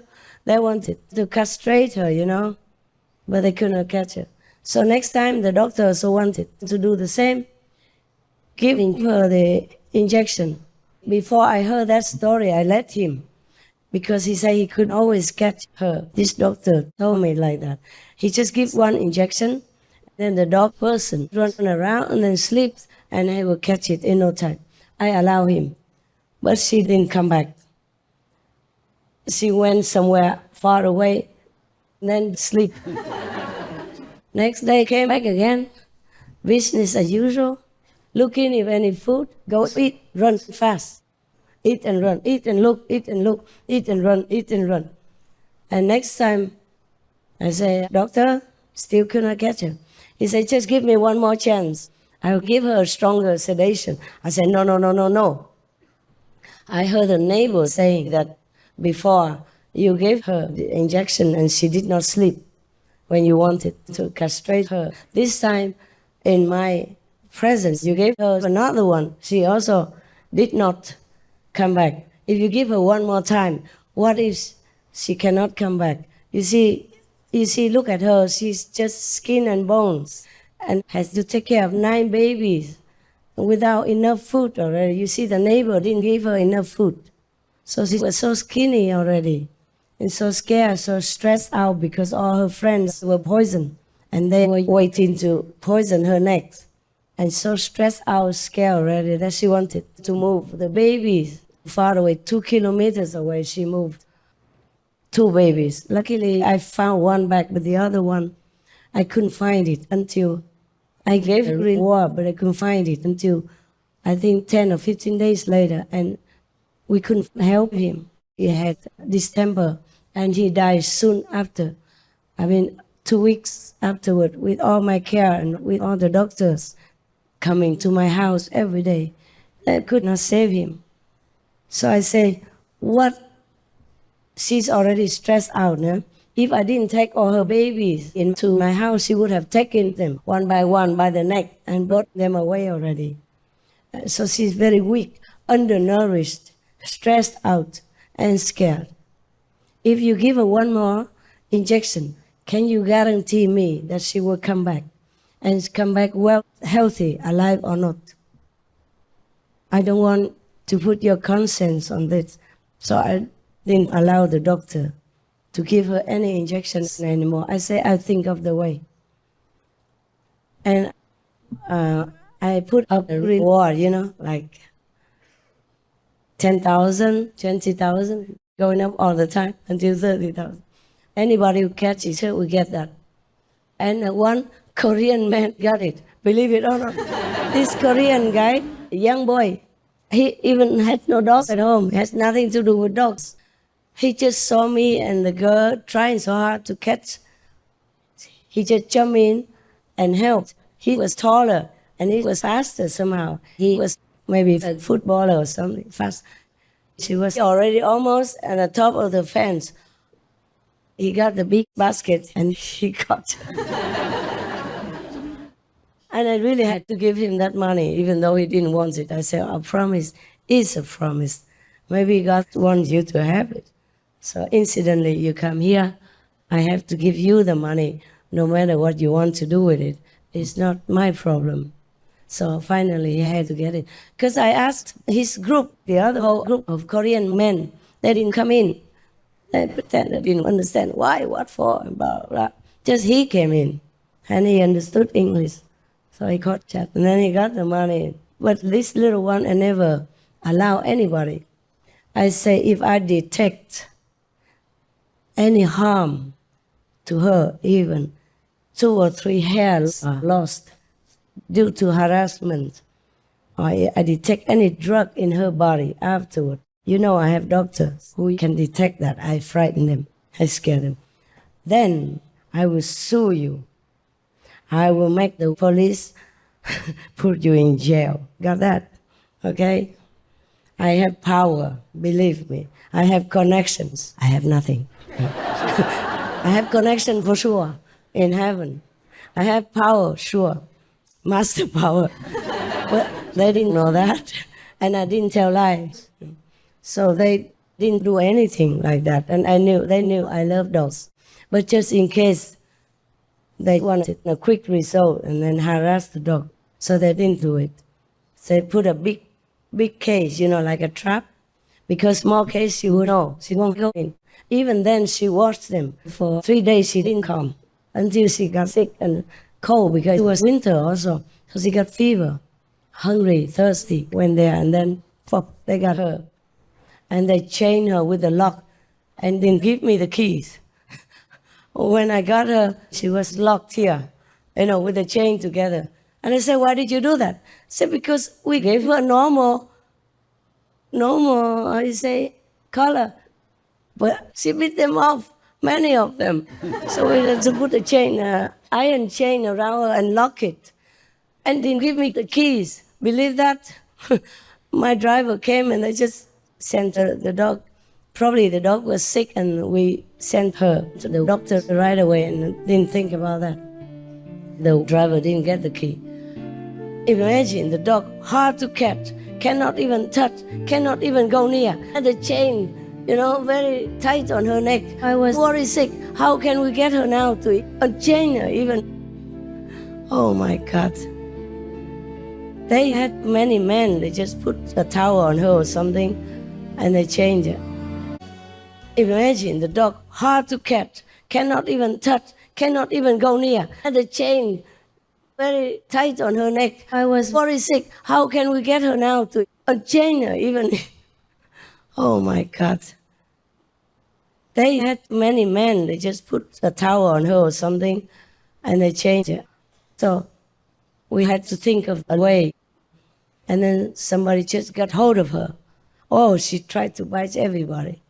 4 of the helpers got bitten and had to go get injections in case of rabies. 4 of them beat them. Because at that time, we had just caught her. And the doctor says she was still too weak to get a rabies injection or any other injection. So she was weak like that, but still beat very well. I had to send them to the hospital many times to finish the course of injections. They're still alive, don't worry. Yeah, still okay. It was lucky if other people, if she had bitten all like that, she would be done, put to sleep right away. Any country would be the same. If they know any dog person bites humans like that, they will put them to sleep. What could I do? She's a dog person. We humans can take care of ourselves. The dog people don't know anything. And I thought she was a puppy even. And I didn't find out how old she was until much later when she was well. And the doctors have to check to give injections and for the documents. So they knew, oh, she's at least 3 years old. I said, what? Really? She looks smaller than all of the puppies that I adopted. And she's still small. It's just her size. And she won't grow up. Maybe a hard life. Didn't have enough nutrition. So that's the best she can grow. And now she eats a lot. Oh, she eats more than all of the dog people together. She steals food from all of them whenever she wants. Whatever's her favorite, if she likes it, she eats all her things and goes one bowl after another, taking it all. The durian or the potatoes. The others are full and spoiled. Always full. Eat sissy-sassy, slow. Eat like a gentleman or lady. She doesn't care. Lady, gentleman, my food, I like it. I come and get what I want. And when they come back, huh? How come? Nothing left. Then I have to feed them. When she's already, her stomach is bigger than her size. Lying there in Samadhi, then I feed them again. Then she lets them eat. She doesn't fight with anybody, but she knows how to get what she wants. Oh, she's just like that. Sometimes she doesn't let me bring her back inside. So I have to chase her around the little yard until she's cornered. And then, okay, she knows she's done. Just sit there like a helpless puppy. Okay, now what? I said, we have to go inside, okay? Then she let me. Otherwise, if she has enough room, she will let me chase her until the end of the other planet. She likes that. Oh, very terrible. Just one dog person, a lot of work already. I have 7 now, before 10. But I never knew dog people were like this. My dogs were easy, so I thought all dogs were the same. I was trapped into thinking all dog people were the same. They are not the same. And these are wild, really wild dogs. Oh, now I know, but it's too late. I love them already. I can't change. I love all of them. Even the bad ones that bite on my doors and or the rental apartment doors. When we return it costs a lot of money. Finger wagging and yelling. I let the Hong Kong disciples deal with them. They can speak Cantonese together. I was not there, so I didn't have to listen to it. But you see, by everything, the whole big, strong doors. You know, Hong Kong, they're very safety concerned. The doors are massive, big wood, thick or something. Even if we wanted to chop it, it takes a long time. They're tender teeth. Chop them. Oh, God, whole chunks from them all came down. Before that, in Thailand, when I first adopted them, of course, I wanted to keep them all in the garage until the doctor came and checked if anyone was sick before bringing into the house. Also, the house was not mine. The house belonged to a very wealthy man disciple. Of course, he didn't mind, is what he said. But his house is on the golf course. You know? Many US dollars. That's in Thailand. If it were in another country, it would be more expensive. And would he mind if my dog people beat everything? The French door, the imported bed, the antique table, the golf club, special golf club, and the Thai carved bench. Would he mind? Ask yourself. Well, I knew I didn't say anything. I said, oh, thank you for being generous. But before I left, I fixed everything. And I built him a big veranda outside, all glass. Because originally I wanted to stay there. I wanted my dog people to see all the views. They were puppies. They had their own place, but I wanted them to see the view. And you know what? Before that, they were in the garage, okay? I know, the storeroom, empty. And they beat the whole wall, 4 sides, everything that they could. The mother alone beat everything that she could jump to. It was about at least 1 meter high. All 4 corners became dust, really, all the small pieces. Inside, I think they did thin cement or something. The outside she could not bite because they made it with very tough wood. But the inside they covered with thin wood or thin cement and painted with thin cement and white. Everything came down. You could see all the bones of the structure. The wood that's inside. I don't know how she's still alive. And she was not even 1 year old at that time. She got pregnant early. Poor life.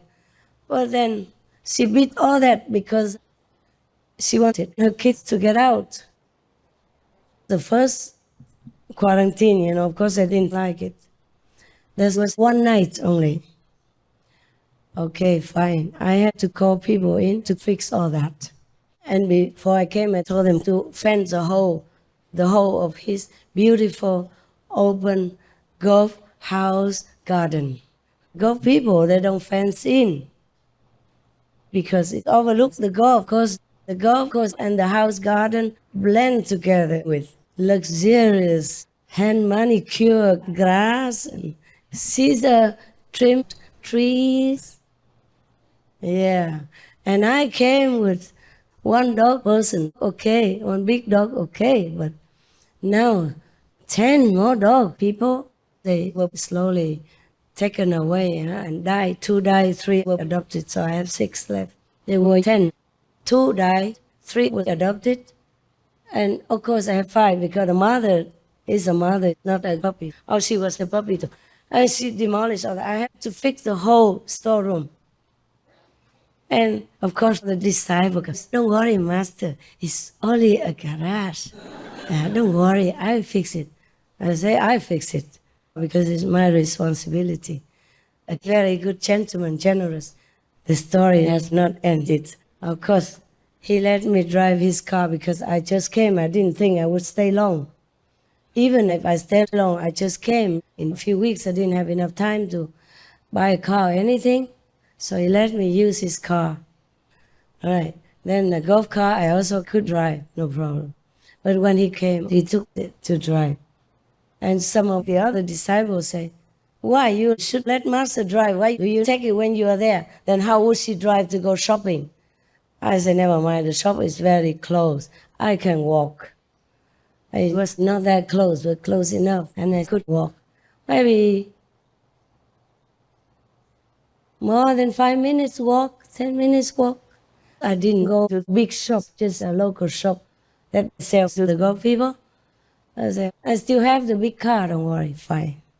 For my dog people originally, they use it, how long do you know? 2 days. And I had to run.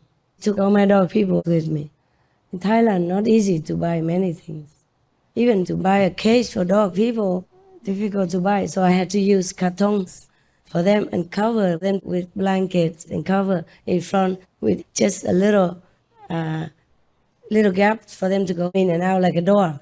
So it was warm for them. They were babies and they were okay. Slowly they ate them all. Every day I had to go to the shop begging for new cartons. They didn't give me, they say, mostly we give it back to the shop, taking some money for it. So nobody had such cartons. They had small ones, like for Coca-Cola or something, but they didn't have the big ones. Even though my dog people were small, they needed bigger ones for space. Oh, so very difficult. You know what I had to do? I had to scrap up all these small boxes to this size, come home, cut them open, and patch them together to make a big cage, one by one. I went back in all the shops around my area, and they feel sorry for me. I said, please, I give you the money, not that I'm begging you. Please, take the money, give me whatever boxes you have. They took all the boxes from their garage, from their storeroom, even from the chicken people that they had. I said, oh no, if your chickens have it, I don't want it. I was worried about sickness or anything, not clean. But they took everything out. Then they took out some, lunchbox stuff, small. I said, you could use it? I said, no, it's too small. It would take me 1,000 years to patch it, to make a big box. But truly, it was very difficult for me. And without a car, it was more difficult. I haven't come to that yet. Okay, and then when I brought them inside the house, they begin to eat the furniture. The mother, first, whenever she could stay in the house, she beat everything so that she could jump out. She could not bear the confinement because she was not used to it yet. And now she still loves to be outside, and we let her run whenever we can. Like maybe 2 hours a day at least, Every time half an hour run or more. It depends on the weather. She runs until she comes back in to get in. Then okay, I let her in. Others don't want to stay out too long, coming quick, worrying Big Mama will run away. They're more worried about me running away than they cannot run away. Or that their own mama will run away. Actually, she just adopted them. She has only 3 children, black ones. Look at the ears standing up just like those that you saw in Star Wars earlier days. The ears stand up and are big. All 3 of them look the same. One died already, and the other 2 are still very active and jump from any balcony. They just jump out, so I no need to lock them in the balcony. Useless. I make fence and everything, useless. So we have to make all these ugly green fences because that's the only fence they cannot go over, but they dug underneath and still cut out. So these few days, we still put cement blocks along the edge of the fence. You know, these Kaohsiung people, I feel so sorry. And even they don't have enough manpower, so they have to engage those short-term Vietnamese. They're all working sweat off all my dog people. I didn't ask, but they have to do it. So all the candy and cakes in my house keep running out because I feel sorry for them. I have to bribe them somehow. Whenever I see them, I say, thank you, thank you. Oh yeah, take some food. Okay. I said, no, we are very honored to work for you, Master. I said, never mind, but thank you, thank you. So they keep supplying cakes and candy, and it keep running out. So if I don't invite you Westerners to my house anymore, for any private audience, you understand now why. I feel embarrassed to tell you, but I'm running out of courtesy, cakes and candies. Whenever I see them, I say, thank you, thank you. Oh yeah, take some food. Okay. I said, no, we are very honored to work for you, Master. I said, yeah, never mind, but thank you, thank you. So they keep supplying cakes and candy, and they keep running out. So if I don't invite you Westerners to my house anymore, for any private audience, you understand now why. I feel embarrassed to tell you, but I'm running out of courtesy, cakes and candies. You understand? I used to treat you well in Europe, remember? Because my dog people were not there. And now my dog people are here, but I have to give for their sake. Now you know, okay? All right, that's what it is. Secrets out. And then, so they kept biting everything. And I kept telling people to come repair it. We repaired what we could. And of course, there were babies. So they pee on top of the carpet, on their, precious, and some of their expensive bed sheets, towels, bed mattresses. I kept replacing. A sofa mattress and sofa cushion. I hide them as far as I could. And everybody, if they came in my house, they said, why is the cushion up there? And why doesn't the sofa have any mattress? Yeah, what can I do? I cannot say my dog people eat them all, pee on them, poo on them, and they smell terrible. Every day, new sofa coming out to air, to wash. And in winter, it takes so long to dry, And I kept buying new sofa. Every day you see any sofa would have 10 holes in the mattress. Because I don't buy the wood one anymore, I'm worried they chew and the wood pieces will hurt their teeth. So I buy those just flap over with mattress three-fold, and it becomes a sofa. And every day some holes on it, or pee on it, or anything on it. Later, I thought maybe they understood. They don't pee in their boxes. They don't poo on their mattresses. They just do it somewhere else. Okay, so I put them on the sofa to sleep with me for a while.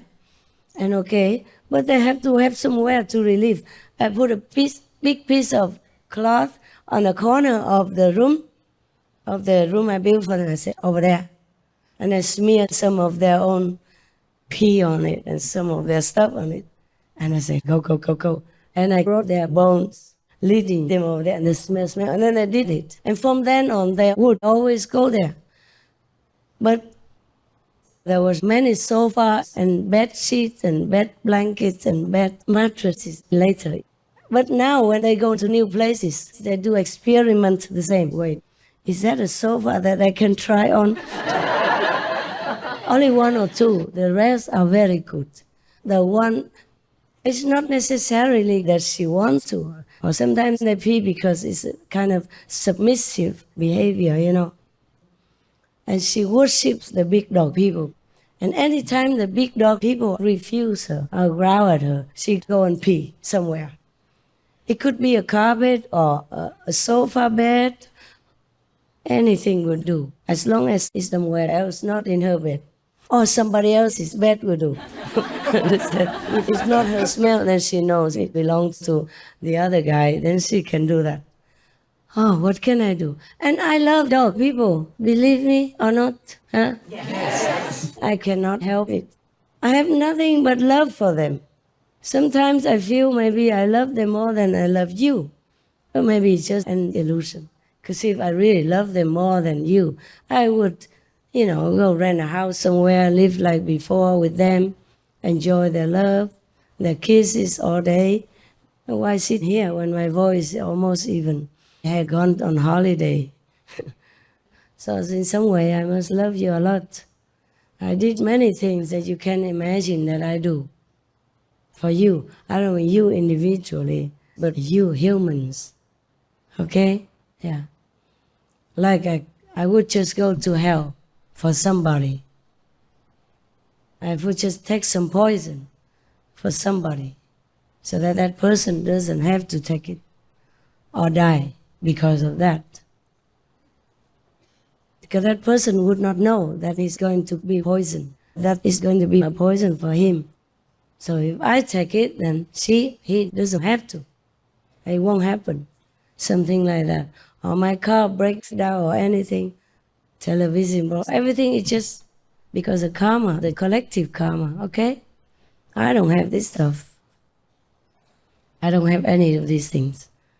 Okay, anyway, it's late, you go eat. So some of you have to go home. Some of you enjoy your food, meditate afterwards, okay? Take this as a New Year's Eve reunion. I won't come out again. I have lots of work waiting for me.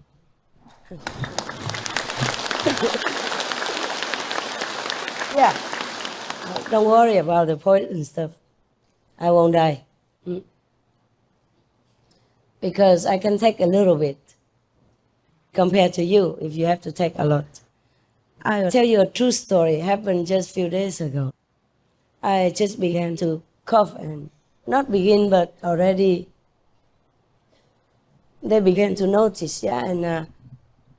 And one of your sisters, she's a pharmacist, and she has a pharmacy company making medicine or that. She brought me some medicine to take, and she also gave me one medicine to take at night. She said, only before you sleep, master, because you take this and you don't walk around, you don't work anymore, because it will make you sleep better, at least so you don't cough. Or even if you cough, you cough in your sleep, you won't know. Something like that. It makes me sleep, okay? Like a sleeping pill. Okay? I said, okay, I promise I won't take it until I go to bed. And then before I went to bed, she said like 1 hour can take. I took it before 1 hour. But then some work came, Supreme Master TV work, which was not supposed to come. And it was a big work to do. And no one else could decide. I had to do it. And a lot more work came. And it was interesting work also. And the whole thing that I've been waiting for so long to see if it's good or not. And then I kept working until 8 o'clock in the morning. Wow. I'm not sleeping at all. I didn't even feel sleepy. And at 8 o'clock, the dog people came. That day they were supposed to come. A one dog person came first. That day, just a white dog person came first. And I have to go out and tell them what to do, where to put him, blah, blah, blah, and where to take him, and don't bring him here. Don't make him bark for any reason, blah, blah. And I didn't sleep at all. I continued to work, and then all the work kept coming. So the pill did not work. And your sister worried for nothing. She worried when I take that pill, I should not walk around. I might fall down because of the sleepiness, I didn't sleep at all. And I carried on working the whole night and the whole next day and continued the next day until normal time to sleep, which is around 3 o'clock in the morning. Understand? So if I'm not supposed to die yet, I've been poisoned more than several times. But maybe I didn't know about it. That's why I didn't die. If I knew, maybe I die, scare you to death. If you're not scared, maybe the poison will be scared of you. he just run away from you. He just, get diluted and go out.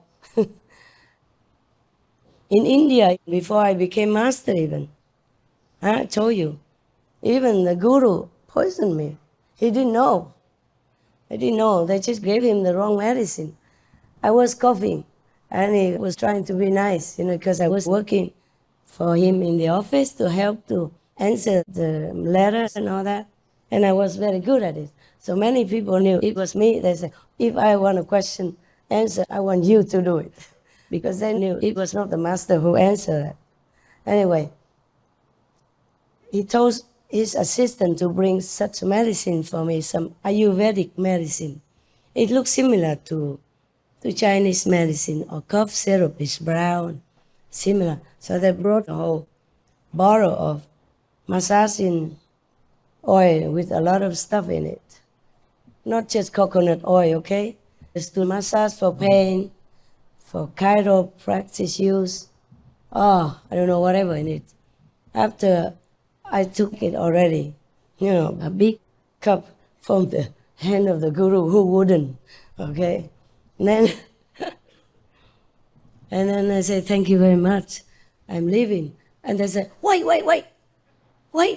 Did you really just swallow it down? I said, yes, you saw it.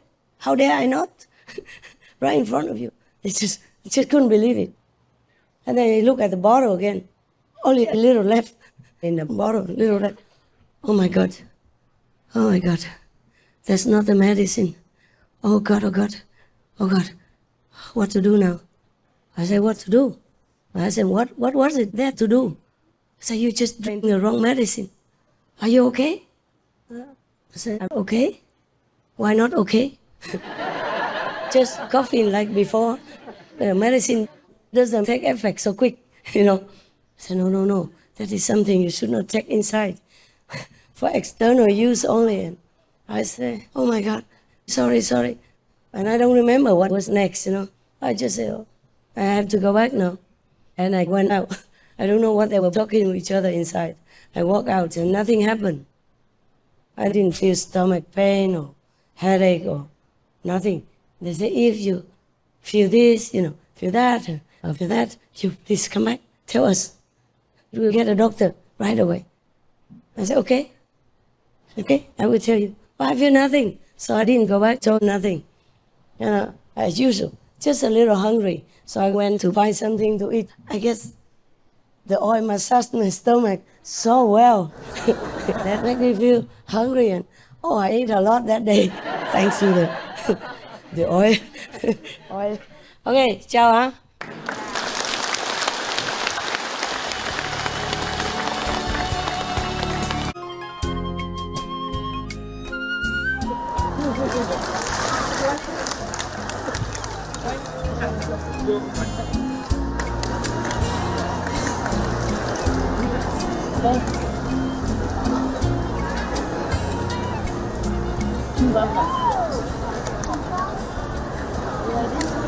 Too small.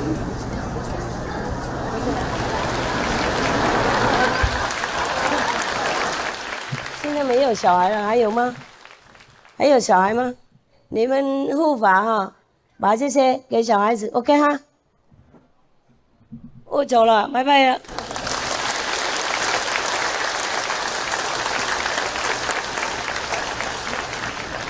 宝贝。这个钱的问题没时间了，好吗？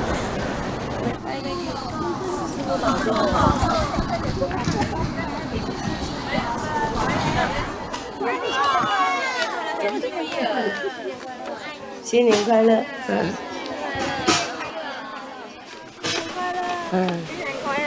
新年快乐！对不起，地方小，你们不能进去哈。所以才出来看你们了，新年快乐！新年快乐！多谢。奉献你早日健康，而且自己早日健康，我爱你，新年快乐！不饿。吃饭了没？还没。怎么不去吃饭？过了。吃过了。哦。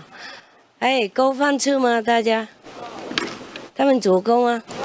人这么多，厨房少够吗？有没有人饿？没。有吗？没有。新年快乐，开开心心乐。新年快乐哦，也有买卖。从哪里来的？同修啊，同修，你们煮饭够给大家吗？够。真的。够。啊，太辛苦了哈，人这么多，怎么能够？啊？够。人这么多能够？够。哇哦，神通广大，嗯。新年快乐，新年快乐，新年快乐，大家新年快乐，嗯。师傅好。你好，大家好。都是同修啊？是的。哇，这么多哈！哎，这边好借口哈，只能同修来也好了。我们小地方就别人不能来。是。我们也不是不好客吧，不过这边真的处理不了哈。是的。那个，你在哪里？对，如果更多人外人来，就处理不了哈。对。真的不行啊。你们这边很严格啊，护法很严格，都写了。这些是哦，对了。昨天有一个医生从香港来看师傅啊，他当然不会报名嘛，他以前也是联络人员的，然后因为师傅病很久，他送药从香港来，吃不了嘛，所以他怕有什么。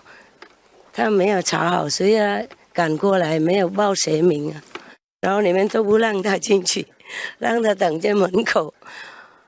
他也传信给我，我没看到，懂吗？因为我那个时候忙别的事情。哇，后来还好我想到他，因为他说他昨天要来嘛，结果呢我没看到他，那么已经下午了，什么都没来，所以就问那个，找他们问联络人员看看有没有医生什么从国外来。他说有一个站在门口等。我说什么不让他进来？他没报名，他不合法。香港同修嘛，他没有想到，因为西湖谁都可以来啊。是的。然后我就说我是某某师傅，要来就来啊。结果来这边好严格。我很对不起，我说对不起，这边那么严，我不知道你是医生也是某某人啊，而且以前又当联络人员，怎么被人家拦这样？他说我现在没什么人嘛，小地瓜这边很严也好，对师傅很好，他不是怪你们，他替师傅高兴了 ，OK， 也好，不错，谢谢你们护法哈，谢谢大家拥护。保护 OK， 我真的很喜欢那个高雄，不过这边好像空气不大好啊。对。我比较敏感了，嗯。大家没有问题，你看，啊，你们住很久没问题吗？没有问题。啊，为什么我就感冒就来更严重了？啊。谢谢厨房哈，哎，这几天啊，祝你们。每天一样的人吗？不一样。啊，谢谢大家哈。谢谢，新年快乐。啊，新年快乐，你们也是。谢谢每天煮饭，我有吃你们的饭，我每天吃啊。所以你们要煮得好哦。不认为我不知道，随便煮给同修吃。我们都带欢喜心。啊，谢谢。对了，应该欢喜。sư phụ bên đây luôn cả gió, sư phụ được không?谢谢ha. Khỏi ông hay không dám cạo gió đâu. Bệnh rồi cạo gió nữa là gió luôn á. She wants to 她要跟我那个弄那个什么抓那个东西啊，用那个什么那个快钱那个，然后刮痧了哇！我宁可病不要那个啊，这个很痛啊，是吗？哎，我已经很弱了，身体已经很痛了，让他弄那个样子，宁可不要，宁可吃那些苦的药。Are you alright, love? You look tired. You okay? Yes. Okay. You can go sleep. You can go eat now. Okay? You cry? No.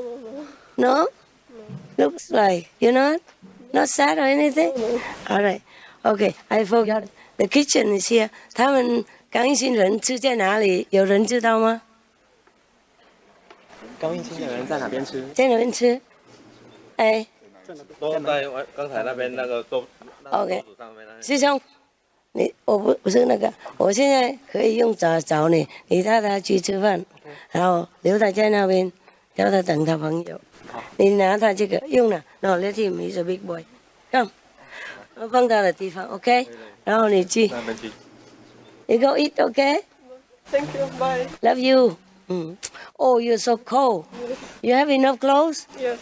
Why are you so cold?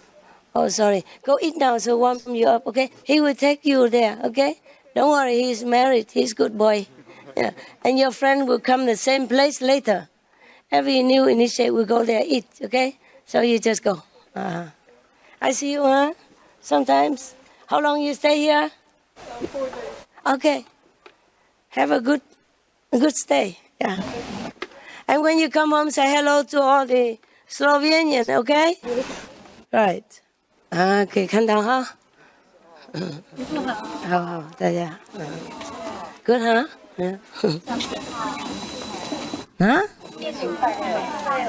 新年快乐。我认为你说喜欢他，喜欢谁？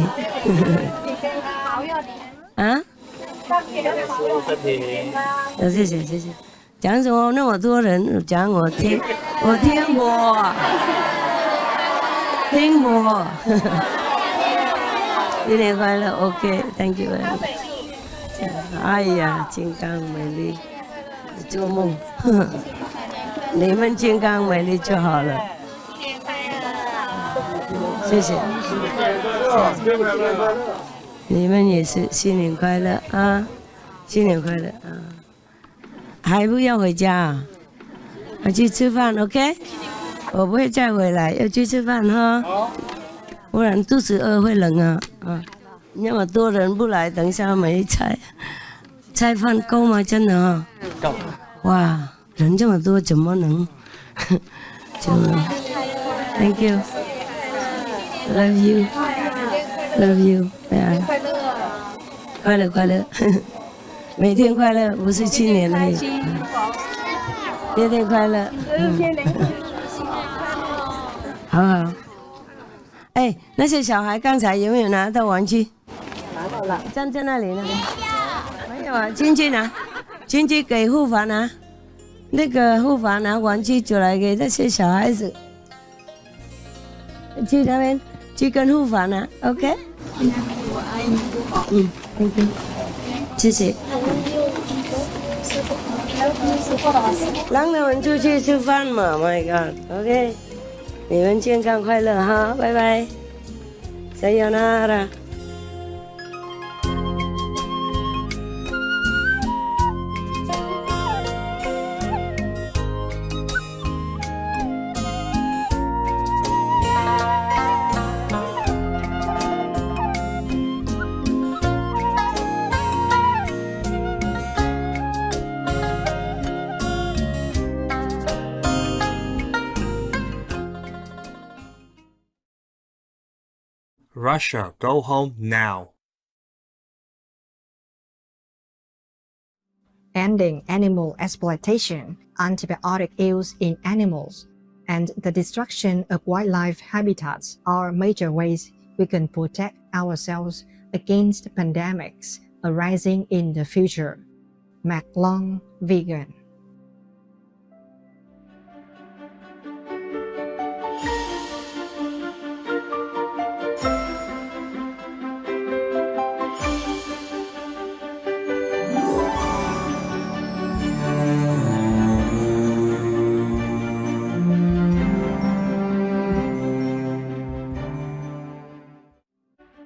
There are 211 countries and regions which have animal people protection laws. Kuwait is one of them.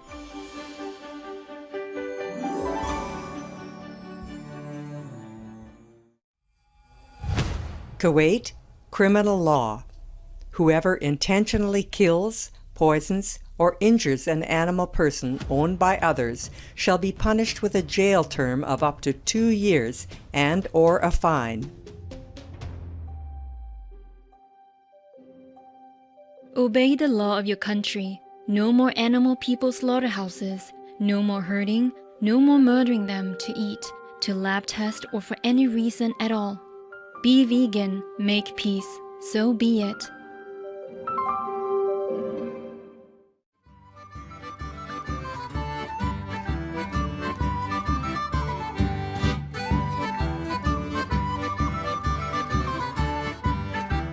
Gifted viewers, we thank you for your company for today's episode entitled Love is a Beacon Light of a True Human Heart, Part 9 of 9, on Between Master and Disciples. May you have faith in God's might and benevolence in every moment of your life.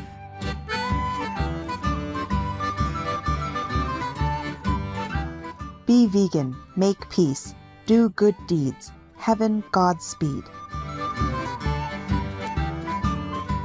Our programs offer many languages. Please visit suprememastertv.com/schedule and suprememastertv.com/BMD.